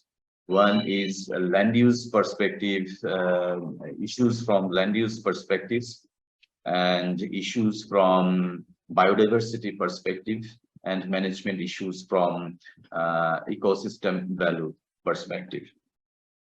So for land use, these are the issues what we so far record in Bangladesh. Like land use is changing very dynamically. There is a land use conflict: agriculture versus aquaculture, or tourism versus conservation initiatives. There is a land erosion issue. There are a couple of coastal vulnerabilities like floods, waterlogging, salinity intrusion, shortage of drinking water, ecosystem degradation, climate change, etc. In terms of biodiversity, there is illegal fishing going on in the coastal area of Bangladesh, and the stock of the fish is still unidentified. There is an initiative started, but the stock is still not very clearly declared what stock we have in the marine area of Bangladesh. There is a colossal loss by collecting one single species, targeted species, what other species we are losing. And there is a siltation, salinity intrusion, pollution, invasive species, natural disasters, and insufficient assessment of MPAs. As I mentioned in my very previous slide, that there are a couple of MPAs which declared our government, but the issues concerned with the MPAs are the assessment, what are the status, and what are the effect consequences of that MPAs in Bangladesh. That is what is still not sufficient information we have with us. In terms of ecosystem services, as all of we know, there are 4 components of ecosystem services. So in case of provisioning services, there are unplanned and indiscriminate harvest of fish, wild post larvae, and timber and honey. These are the major ecosystem service issues from the provisioning service perspective. And from the regulating service, there is a water salinity change, estuarine water, river water flow disrupted, annual rainfall increases, and exchange. And for supporting services, there are disruption of mangrove, coral, and estuarine habitats, and change of species migration routes. And for cultural services, we can notice tourism increases, but not the ecotourism, or ecosystem-based tourism is not increases.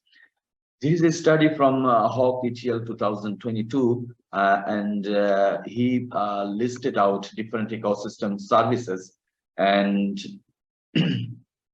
and shows in this graph that how many percentage of ecosystem values change from 1999 to 2019. That means by this 20 year. And we can see food production, it's decreased around 11%, but water regulation a little increase. But if we sum up the overall ecosystem values, service value, we can see it decreases.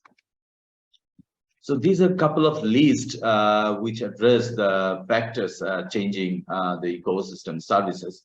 And I just try to put the factors and associated drivers and what are the impacts, what are the consequences or impacts due to these factors, and ultimately changing the ecosystem services in Bangladesh. Now I'm going to address some of the institutions which are involved with coastal and marine resource management in Bangladesh, like Ministry of Defense, Ministry of Water Resource, Ministry of Agriculture, Ministry of Fisheries and Livestock, Ministry of Environment, Forest and Climate Change, Ministry of Shipping and Inland Water Transport Authority, Ministry of Civil Aviation and Tourism, Ministry of Foreign Affairs. There are research institutions or universities, couple of universities which are also dealing with the coastal and marine resource management in Bangladesh. And this slide addressing the different policies, I try to incorporate the relevant policies which are related with coastal resource management in Bangladesh. Like these are the international policy which Bangladesh has agreement with this. And in addition, there are national fisheries policy, marine fisheries policy, or is ordinance 1983, and fisheries research institutions ordinance 1984.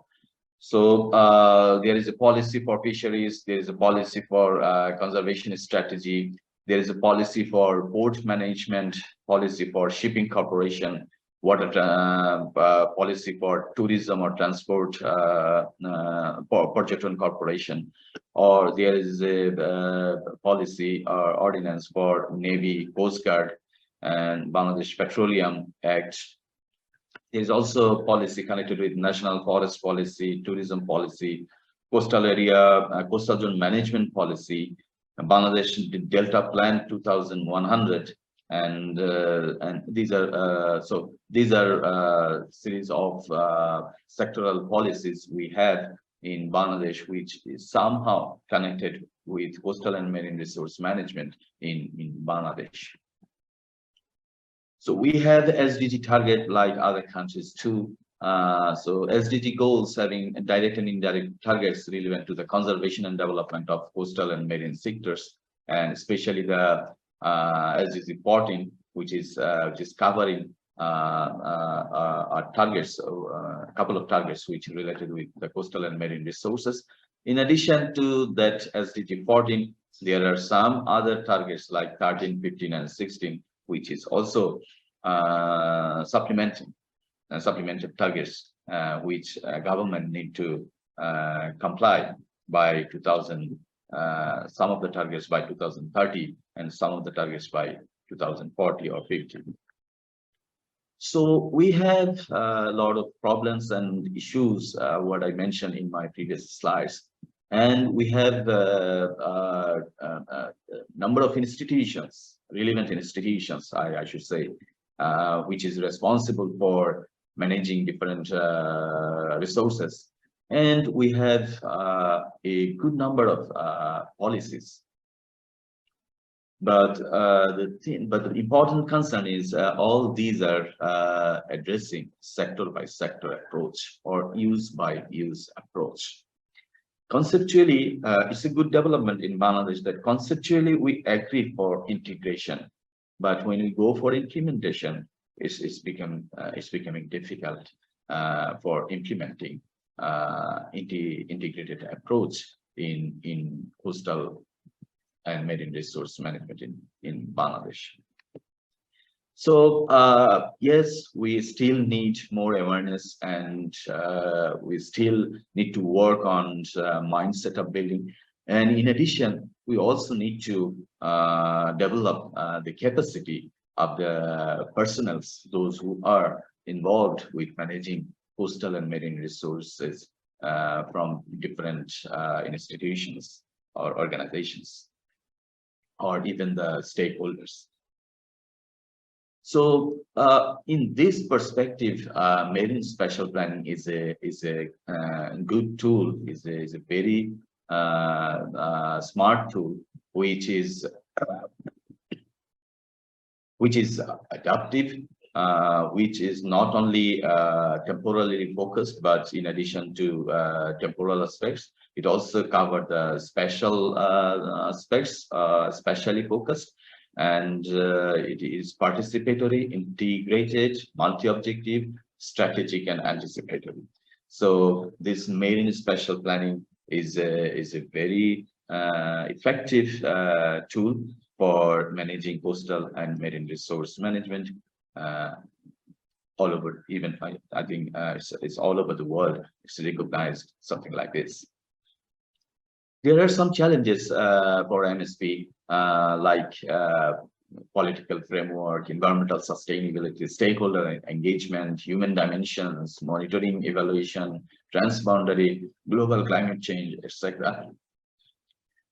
But the major challenge was Bangladesh government realized that the policies which is very segregated and not very much what to say very much effective to apply for integrated resource management or MSP kind of activities. So this slide addresses the phases of MSP. This is a very ideal phase for MSP, and we can see there are 7 steps for MSP. One is pre-planning, analyzing of pre-planning, plan development, plan completion, approval, implementation and monitoring, and revision. So from these 7 phases, Bangladesh is now, it's a good sign from Bangladesh is that Bangladesh, they realize that Bangladesh needs MSP, and so they identifying need and establishing authority. That is what Bangladesh government established at a certain level, and there are some financial support which also allocate Bangladesh government for it, and organizing the process through planning. This is I think going on, and organizing stakeholder participation. This is also going on. So I should say Bangladesh is in the pre-planning stage for implementing MSP. If we look at the world feature about the world perspective of MSP, then we can see among the world, Asia cover around 11%. And most of the most of the countries there is still in the pre-planning stage. There are some countries like Australia and Germany. They are in very final stage of MSP implementation. But it's I should say it's a good side from Bangladesh that Bangladesh already realized it, and they started to implement MSP in our country. So as I say, the main authority or the main department which actually playing the role for implementing MSP in Bangladesh, it is Maritime Affairs Unit under the Ministry of Foreign Affairs. So in 2015, they developed a Blue Economy Development Work Plan, and in this work plan, they covers these nine sectors with the consultation of associated stakeholders. And these sectors are marine fisheries, mariculture, commercial shipping, marine tourism, blue technology, ecosystem services of mangrove, shipbuilding, marine pollution, and marine spatial planning. So among these 9, we can see there is a marine spatial planning, and they set up this marine spatial planning to satisfy all these mentioned Blue Economy Development Work plans. And especially for marine spatial planning, the initiative what they decide is formulation and implementation of MSP following SDG and 8th 5-year plan. Then launching marine environmental related education, and 3rd is land extension. And for the formulation and implementation of MSP, steps to be taken is formulation of comprehensive national marine rule, formulation of rules for MSP, and construction of institutional framework, and activate Blue Economy Cell. I should little emphasize on the Blue Economy Cell. This Blue Economy Cell under the Ministry of Foreign Affairs and the Maritime Affairs Unit is mainly responsible to collect, coordinate the different marine resource, sectoral marine resource management activities in Bangladesh. So for implementing, there is you can see it's a very important that our Prime Minister Office, they are involved with these MSP implementation activities, And in addition to that, there are Foreign Ministry, Planning Ministry, Education, Environment, Forest, Climate Change Ministry, Economic Relation Division, General Economy, etc., etc., etc. So, and you can see they set up a time frame for establishing different rules connected with MSP from 2020 to 2025, and launching and other initiatives they like to cover by 2030. So this is the perspective from Bangladesh, and in our project, our project is scientific capacity building in assessing coastal dynamics, biodiversity, and ecosystem services, including the influence of climate change in the coastal zone towards a locally adopted MSP framework. And under this project, we actually cover some of the review aspects, some workshop activities, some training manual development activities, and some training for local practitioners. And I also mentioned, also address the specific objectives. What we have, what we designed for our project is to conduct research on existing practices and possible adoption of MSP. And today, what I presented on it. And second, we'll go for enhanced knowledge and build scientific capacity at local level, especially at the university, research institute, policy-making authorities, on using different scientific tools and techniques on the assessment and planning for the sustainable utilization of coastal marine resources. And finally, we will try to develop a marine special plan, just knowledge product, not the implement product. So these are the specific objectives, or this second and third is the coming objective which we like to satisfy from our project. And we hope with all of you cooperation, we will be able to complete our project targets within our scheduled time. So that's all from my side. Thank you very much for your patient sharing. And if any query, please please ask. And the audience is open for questions. Thank you very much.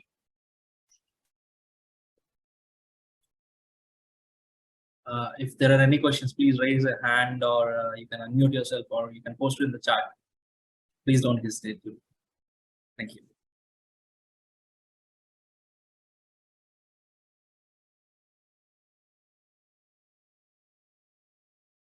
We do not see any question, Kona, so Yes, sir. Maybe because the presentation was so clear and was on point. Yeah. but the opportunity to ask him any question is there until the end of today's session. So Yeah. Dear participants, if you are holding any question, you can write it in the chat box or the Q&A box, or you can also ask around the end. So maybe we can go ahead with the second presentation from Dr. Pompimon. You can invite. Okay, sir. For the next presentation, we have Thailand country presentation on MSP, its scope and applications by Dr. Pompimon Chuaduongpui from Prince of Songkhla University, Thailand. Am I spelling it right, ma'am? Okay, that's fine. Thank you. Thank you, ma'am. Okay. So please, you can share your screen. Yeah, thank you. Thank you, ma'am. Okay.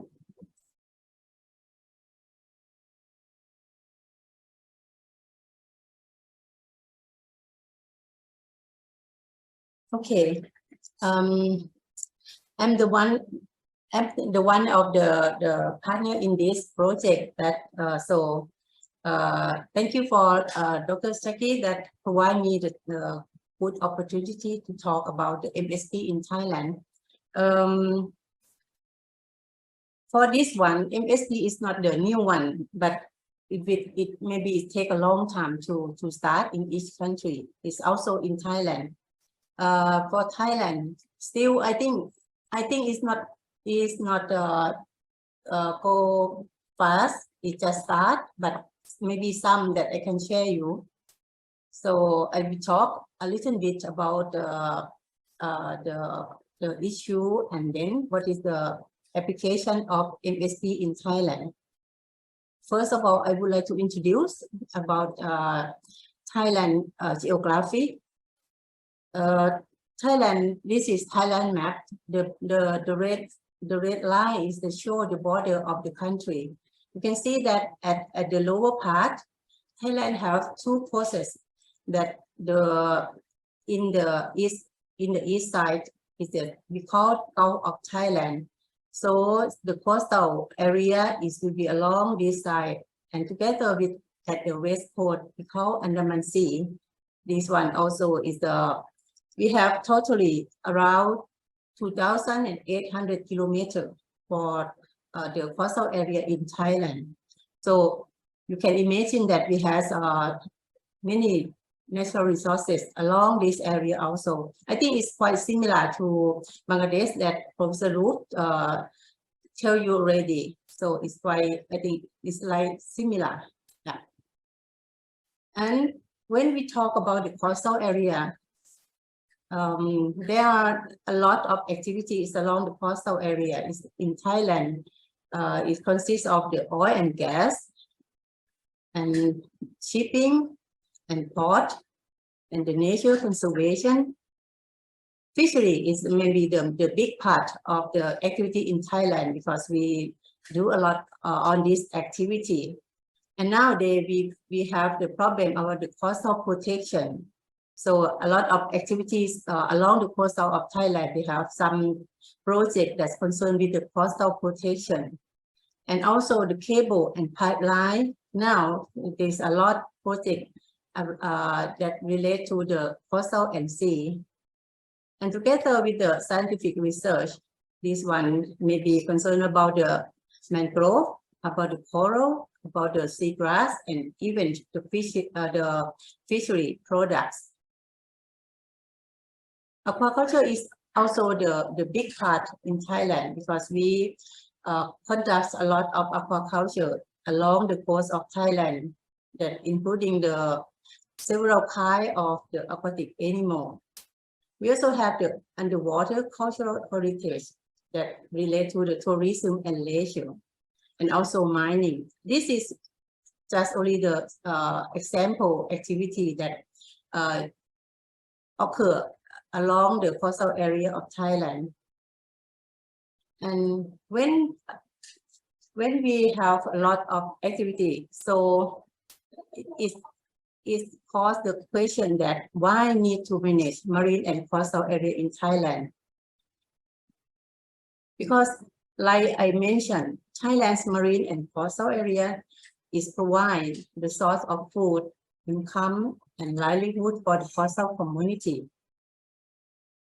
So this one, if you're concerned with the ecosystem service, such as the carbon storage, nutrient cycling, and coastal protection. And however, when there are a lot of people, a lot of activity, so numerous threats is occurred, such as the overfishing, is pollution, sea level rise, and climate change. You can see from this picture, we show you many things that show the problem that occur along the coastal area and marine area also. So if you would like to ensure the sustainable use of conservation and to keep these valuable resources, it is essential to manage them effectively through the measures such as the responsible fishing practice, the marine protected area, monitoring and enforcement. All of this is need something that to help them to be the sustainable use and conservation. The proper management of Thailand marine and coastal area will not only contribute to well-being of local community and the economy, but also they help to maintain the ecological health of the region. It's like nowadays we talk about the Ocean Health Index that we show what is the occur and then what is the result when we talk about the deterioration of the environment. And when we talk about the MSP in Thailand, the first thing that I would like to talk is about the legal framework, because is quite this management needs many collaboration and needs some factor that will help to get the successful from MSP. The first one at the national level, legal framework is like the first factor. In Thailand, we have the 20 years national strategy is 2018 until 2037. And we have the national reform plan that mentioned on the natural resources and the environment. And the next one, this one is several national economics and social development plan. The duration is 2017 to 2021. So this plan is end already. But during this plan, it consists of the strategy 4 that mentions strongly to eco-friendly development and the growth of economy and society. Now, Thailand is go forward to the 13 national economics and social development, the development plan already. But this one is quite the continued activity from the plan. And also we have this one is the act on the enhancement and conservation of natural environmental quality. And we have the Marine and Coastal Resource Promotion Management Act. These two acts will push on the MSP a lot, and then it can lead to more application of MSP in Thailand. It's like this one is quite specific on the area base. This is the notification of Ministry of Natural Resource and Environment. This mentioned on the environmental protection zoning and measure in Bang Lamung district and Sattahip district of Chonburi. This one, someone maybe know about the Pattaya Beach. This one is the area this nearby the Pattaya Beach. So you may know this place. And another one is about the mandate of the Department of Marine and Coastal Resource regarding the measure and to protect the marine and coastal resource of Koh Si Chang. This one is also the area is very close to the first one. This is also in Chonburi. It's like specific on the area base. When we talk about the MSP, the concept of the establishing MSP on the provincial and regional and national levels, this one is pushed forward by the Office of the National Security Council through the subcommittee. And this is under the National Maritime Interest Policy Committee with the Maritime Interest Protection Act. So this one is a factor that help MSP can be possible to apply in Thailand. When we talk about the MSP, we would like to know that what is the main issue that led to adopt MSP for Thailand. The first thing, we would like to promote the sustainable use of resources. And there are some conflict between the stakeholders because along the coast we have a lot of people and a lot of activities. So conflict is a common issue. The deterioration of marine and coastal resources, this one is quite a long time. I think it still continue until in the future. And the important thing is the lack of integrated management plan. We have a lot of plan, but sometimes it's separate on implementation. So the integration management is quite important to run the MSP in Thailand. Also, as I mentioned before, the 12 National Economic and Social Development Plan. This one is like the one factor that accelerate the use of MSP because they mention directly on the eco-friendly development and growth of economy and society. So this one also one factor that's very important. And more than that, MSP is as a tool to help to manage resource sustainability in the national reform plan on the natural resources and environment. And MSP is one of the issues presented in the action plan of 20 years national strategy, because now is 2023.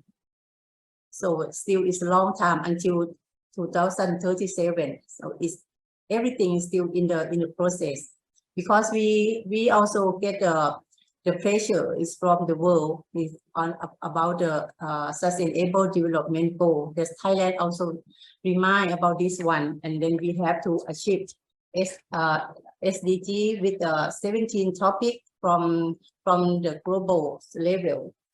So MSP will be the useful tool to solve this problem and to achieve something, and we will use it more in the future. It's for today because we would like to know what is occur in each country. It's like Professor Luke talked about Bangladesh already. It's for me, I would like to talk some project that's occur in Thailand. There are some relevant marine spatial planning project in Thailand. The first is the Marine Spatial Planning Collaborative Study. This is the collaborative between China and Thailand. This one is quite important because it's like the first collaborative that can be continued to others pilot project.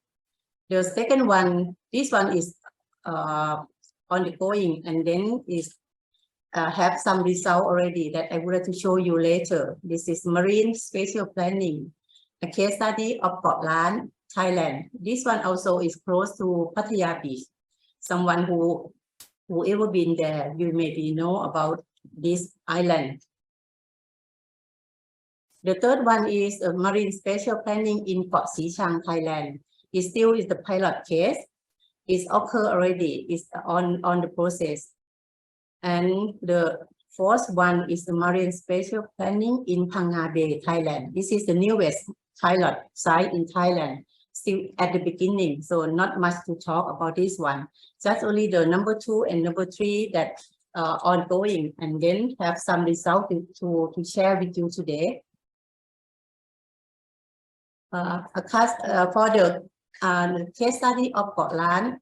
Koh Lan is in the east coast of Thailand. It's just a small area and very famous tourist attraction.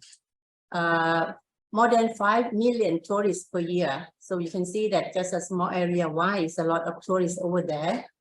So when with the crowded people, so cost is the problem is the lack of management in scientific aspect, and some conflict occur in this area also. That cause that will result in the environmental and ecological problem. It's like, I think it's like in other areas that when a lot of people and a lot of activity. So you can see from this map, they show is some zoning that we show about the development. They show about the parking area, about the coral reef, rehabilitation, about the swimming zone, scuba, snorkeling, seawater, and coral protection. This one, they have the zoning already, but still need some more. It's about the stakeholder participation to talk about the utilization in the proper way. Moreover, when they start to use the MSP in this area, they face that some limited data is also the problem, and some provenance conflict. And with the demand of ocean and sea, prosper blue economy are the most noteworthy.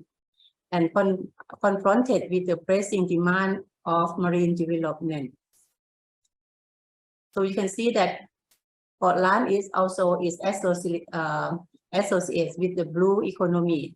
It's like in other area that in the coast also. It's like I mentioned, because when the people, when they would like to use the MSP and the starting of the application, they find some information. We found that in this area is lack of scientific and reasonable marine management system for a long time. So it's resulting in disorder and excessive use of the ocean. Accumulative impact and risk of marine resource, environment and ecosystem phase is the tremendous at the present. The major problem and planning goal were firstly identified and defined. And also they consider about the stakeholder participation. And in this project, they avoid pure top-down decision-making and made the plan more practical. If you see in the detail, we can find that there are a lot of stakeholders to involve in this project. To accelerate MSP to contribute to the achievement of MSP Global 2030 goal, this is one factor that push this project can be working. MSP solve the long-standing contradiction between development and conservation. It's like the objective of this project. Achieving sustainable development and growth and promoting harmony between man and the ocean, address the multiple challenges hindered in the implementation of United Nations Decade of Ocean Science for Sustainable Development from 2021 to 2030, and the aim to reverse the declining trend in ocean health. During this project, there are some publication occur already. This is one paper that you can find. You can see this is the collaboration between China and Thailand. So it's it's like the second one. This is he is the lecturer from Prince of Songkla University, and this girl, she is the staff of the Department of Marine and Fossil Resources. This is under Ministry of Natural Resource and Environment. So now they got the result, and then this one can be the lesson learned for the other project sites. It's like in Koh Si Chang and in Phang Nga Bay on forward. What are the obstacles of MSP in Thailand? This one is like to review and then to conclude for our understanding, because MSP in Thailand is not much project. It's just like the beginning. It's only some project that we can learn, and then can be the example sites for others in the future. So from my conclusion, the obstacle, we found that because of the limited resources, the implementation of MSP require significant financial, the technical and the human resources. However, many developing countries may face a lack of resource, the capacity and the expertise to develop and implement MSP effectively. And for the stakeholder conflict, MSP aim to manage and balance different use of the marine environment, such as fishing, tourism, shipping, marine conservation, and energy production. The difference in stakeholder interest, goal, or expectation can lead to conflict objective, which can be difficult to resolve. For the data gap, MSP rely heavily on the collection, analysis, and interpretation of marine spatial data to inform decision-making process. So the data gap and limitation can occur due to the lack of infrastructure, technology, and expertise for marine data collection, processing, and management. Policy and legal framework. MSP often require legal and regulatory framework to encourage interagency and cross-sectoral coordination and provide legal certainty for marine use activity. The existing policy and legal framework in Thailand may be not sufficient or may not adequate address marine spatial planning right now. For the public participation, MSP must involve public participation in the decision-making process to ensure that all stakeholder interests and concerns are considered. However, it can be challenging to involve all relevant stakeholders in the process, including who are less organized, less power, or less visible.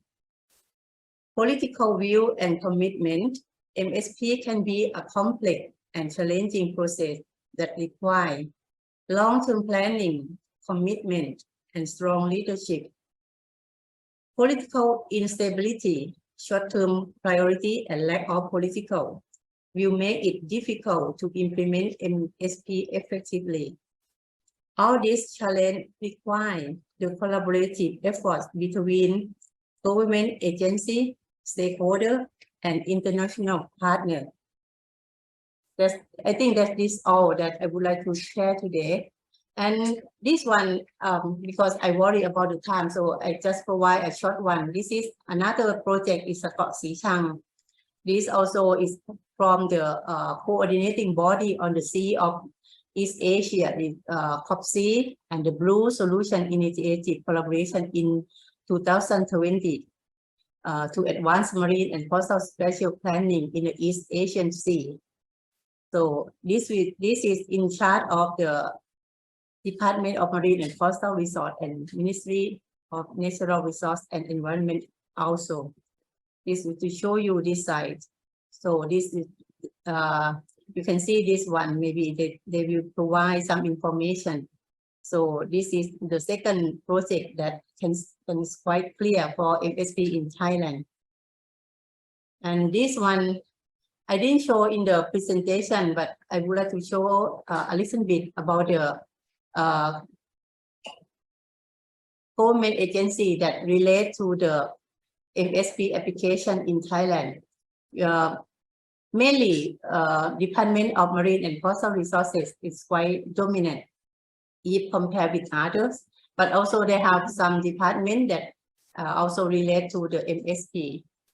Like the Department of National Park, Wildlife and Plant Conservation, Department of Fishery, Department of Tourism, Marine Department, Department of Provincial and Administration, Department of Mineral Resources, Department of Industrial Estate, Pollution Control Department, and there are others government agency, but just pick up only some to share to show you what is kind of the government agency that will take the responsibility on MSP in Thailand. I think that's all I would like to say today. Thank you for attention. Thank you so much, ma'am. It was an amazing presentation. So now I would like to request any participants, if they have any questions, please, you can raise your hand or put it in the chat box. Or, yeah.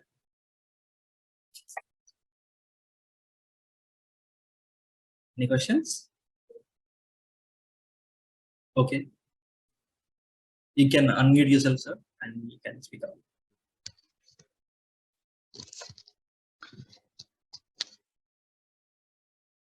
Thank you, Panupiman Chuadon Gampai, ma'am. Yeah. For a nice thank you for a nice presentation. And I want to know near to you how stakeholder conflicts can be in social planning in Thailand. Sorry, again, please. How stakeholder conflicts can hamper main special planning in Thailand? Yeah, I just like to maybe repeat the question, Dr. Pompimon. So his question is how stakeholder conflict can affect the any special planning. Yeah. Okay. See, like in Thailand now,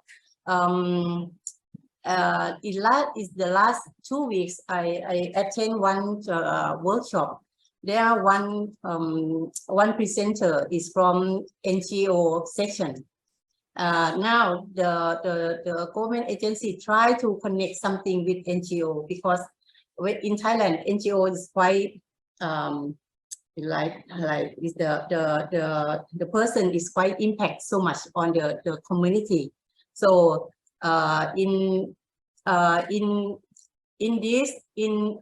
one project, NGO can help the government agency to explain the people about when they study, when they would like to collect the data on the area utilization, and when they understand what's the meaning of the MSP, the people willing to give the data, and then finally when they use some is like GIS, and then to show what is the suitable area for using, that will help. But it can be transferred to others area also. But I can say that it's not much right now. But start already in Thailand that they try to decentralize to the community, to some organized that can talk with the people. So if you use only the government agency, the staff from the government, almost the project in Thailand, if you do like this, is quite, you can see that the successful is quite less success. That I can say that one, because if we talk about in the principle, we talk about the stakeholder participation, but in practice, it's not easy. It's quite take time to convince the people to understand what is the importance of the MSP, and what when we do some project on MSP, they have to know that what they get the benefit from the MSP. If they talk about the zoning, why they do the zoning? Because you know that if someone support that 10 people stay in that area, they should have their own area. If you reduce the area, it will be the problem. But you have to share why they have to do the zoning and separate on the activities, such as one island. This one, it should be the area for aquaculture. This one for the coral conservation. This is for fishing. This one for the leisure, something like this. That is like that. I think is quite a simple answer to answer you. Thank you, madam. And there is a question here to respected officer. Please summarize the key focus of 3 slides regarding the regulatory issues. Thanks with best regards. Sir, you need to unmute. Yeah. So what's the question, please? Please summarize the key focus of 3 slides regarding regulatory issues. Okay, so in terms of regulatory issues, as I said, there are a lot of policies, sector-wise. There are a lot of policies, but for implementing MSP, you need an integrated approach, and all these sectoral policies, they must comply to conduct a MSP in a coastal area. But the major issues with this regulatory side is these are sectoral approach, such as fisheries. They mostly address only consider the fish aspects or fisheries aspects. The tourism, they consider tourism aspects. But it's a good side that some changes are already started, such as you have seen when I show the regulatory sectoral regulations in my slide. You see there are some amendments like Marine Fisheries Ordinance 1983, and you will see there is an amendment in that Marine Fisheries Ordinance, and they prepare new act in 2020. And one of the major change in this ordinance is to incorporate some of the legislative acts so that government can implement MSP in Bangladesh, or implement marine protected areas in Bangladesh. So these are the sectoral approach of the policies. These are the concern which we need to overcome by a couple of years. I hope that answers the question. Now we have another question here. Has the MSP now been adopted? And if so, who adopted it? Yeah, so actually, if we say it's not possible to say that MSP is already adopted in Bangladesh. As I showed in my presentation, MSP is a process, and it has a couple of steps. And Bangladesh, I should say, Bangladesh started, and Bangladesh is in the preliminary stage of initiating MSP. So I shouldn't say it is adopted, rather I should say is they started MSP in Bangladesh. Yes. So any other questions? Can I ask one question to Professor Rob? Yes, sir. Taking this opportunity. Professor Rob, this is very, very interesting to see in your presentation that Ministry of Foreign Affairs, and under that this department called Maritime Affairs Unit is probably taking a lead, and is still probably the pioneer agency in the country in specific to MSP. Is there any explanation why Ministry of Foreign Affairs engaged with this kind of activity?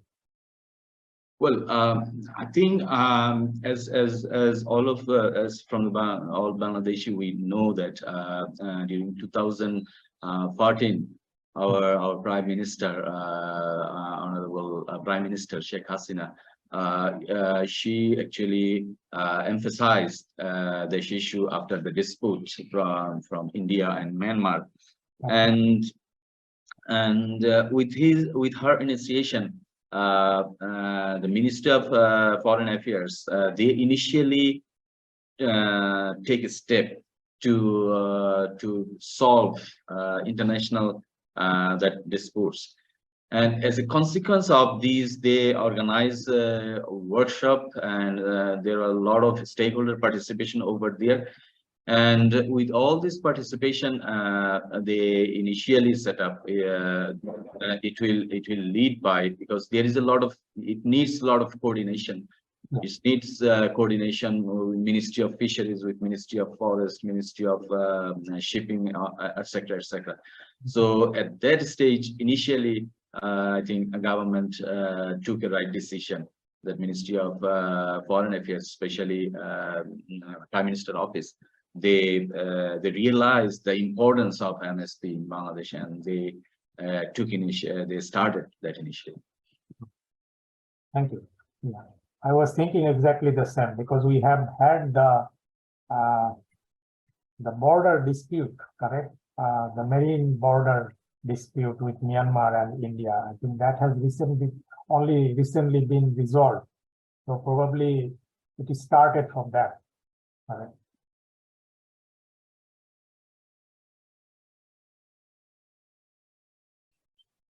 Yeah, it's okay. Kona, over to you, please. So any questions for Dr. Pompimon? Anyone from the participants? Okay. I just would like to maybe, Kona, Yes, sir. If I can take just 2 minutes. Sure. Just would like to supplement, maybe this is also going to be the closing also. We are close to the closing session or closing time as well. One of the key things that we might have noticed and probably learned from these two presentations, which we can consider as a country presentation, one from Bangladesh and one from Thailand, is the approach. What we can probably see and learn from the presentation from Thailand, that this is quite an area-based approach with a more participatory and bottom-up type of approach. So that is what is one of the key difference. I'm not sure whether in Bangladesh we are still practicing in that as way or not. But if you see the cases that Dr. Pompimon has presented, a couple of examples, at least 2 examples that she mentioned, it is more kind of an area-based approach where MST has been adopted or applied, and they are very much focused with these issues which are existed and emergent into that specific area. So that probably is something as a key takeaway also for me after learning or after hearing from these 2 presentations. Because if I just try to talk about history of MST, MST historically is nothing new. I think the concept came in 1976. In that way, it is very, very old concept. It has been practiced. It has been used in many different approaches, many different strategic development and management approaches in many different ways. But you see, the project that entitled that we have the intention to do the capacity building with this requirement, where we like to go for more kind of a adoption of MST at the local level. So that is one of our target also, and that is one of the target or the key objective of this project. And historically, if you see the global examples, the application of MST are for the huge area. It is kind of a large marine ecosystem managing the coral triangle area or large marine ecosystem areas in Atlantic and in Indian Oceans and all those areas. But one of the things that we are very much focused in this project, that we would like to work in the adoption of this approach, this method, this process at the local level, at a very specific level, to solve the local issues, to target the local problem and to solve the local issues. And that has been happening, at least from the Thailand presentation. We can actually learn that that has been happening. They are taking small islands, small areas, and trying to adopt this approach, which is a very good thing. And our job under this project is to build up the capacity, build up the knowledge. Where there is the capacity gaps, the skill gaps, and the knowledge gaps, we like to actually work in that. So that's the thing I'd like to just say here on taking this an opportunity. May I add something? Yes. In each project that I didn't mention, but that the important thing, once for the MSP project, they will have the training for the staff first. Because when you would like to run the MSP project, only the higher position is quite clear understanding about MSP. But for the staff, especially at the local level, maybe they just follow, but they don't know the meaning, and then that's why they cannot explain to the people or to the stakeholder that relate to the area, the study area. So I think from the 3 islands that I mentioned, all of them have the training for the staff first, and with many aspects, not only the technical aspect, but also the social aspect. Because when you would like to collect the data, you have to understand what is the kind of community, what is the kind of data that you would like to get, and to real understanding what is the real life of the people in that area before you start MSP. I think that maybe that one is associated with our project also, because we intend that we like to do the capacity building is for the stakeholder. It's not only the one in the university, it's not the staff in the department, but also maybe some volunteer in the communities that may be concerned with the conservation. Yeah. Thanks for. Thank you very much. Okay, so I think there are no more questions, so we can conclude the session, sir. And before concluding, I request all the participants to turn on the camera so we can just take a picture. Okay. Yeah, participants, if you are ready and if you really want to show your face, please open your camera. This is a great opportunity. Everyone, I request everyone to open the camera so we can just click a few pictures. Yeah.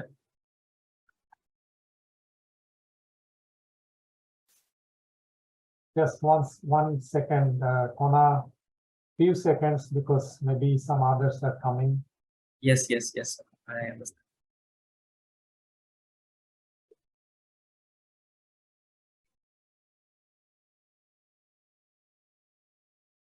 Okay, I think many are shy to open the cameras. It's totally fine. By this time, I would like to take a few seconds, Kona. May Yes, I sir. take? Please Yeah. continue. So, in fact, I actually invite a lot of Bangladeshi participants in different university faculty members and officials from different government offices and the researchers from research institutions. So and different associations also. So those who are here and those who participate, I acknowledge your kind participation. And from my side, thank you very much for your participation and encouraged us to fulfill our this today webinar. Thank you very much. Thank you all. So yeah, ready, 1, 2, 3. Once more, 1, 2, 3. Good. Thank you so much. Thank you very much. So thank you, everyone. Please let us keep in touch. And as you have heard already from yesterday, that this is just the beginning. We will try to do many other events, sometimes also face-to-face, like our Thailand partner is going to coordinate a face-to-face workshop very soon. That I know probably is going to happen in next 2 months' time. But of course, those are in different countries. Let us keep in touch and let us keep us updated what's coming up next. But we will be from the project side and from AIT side, we will be keeping in touch with you time to time by email and other communication. So, Yes, so it's a pleasure again, and once again we like to convey our gratitude to all of you who have kindly managed your time and joined this event. Thank you very much. Yes.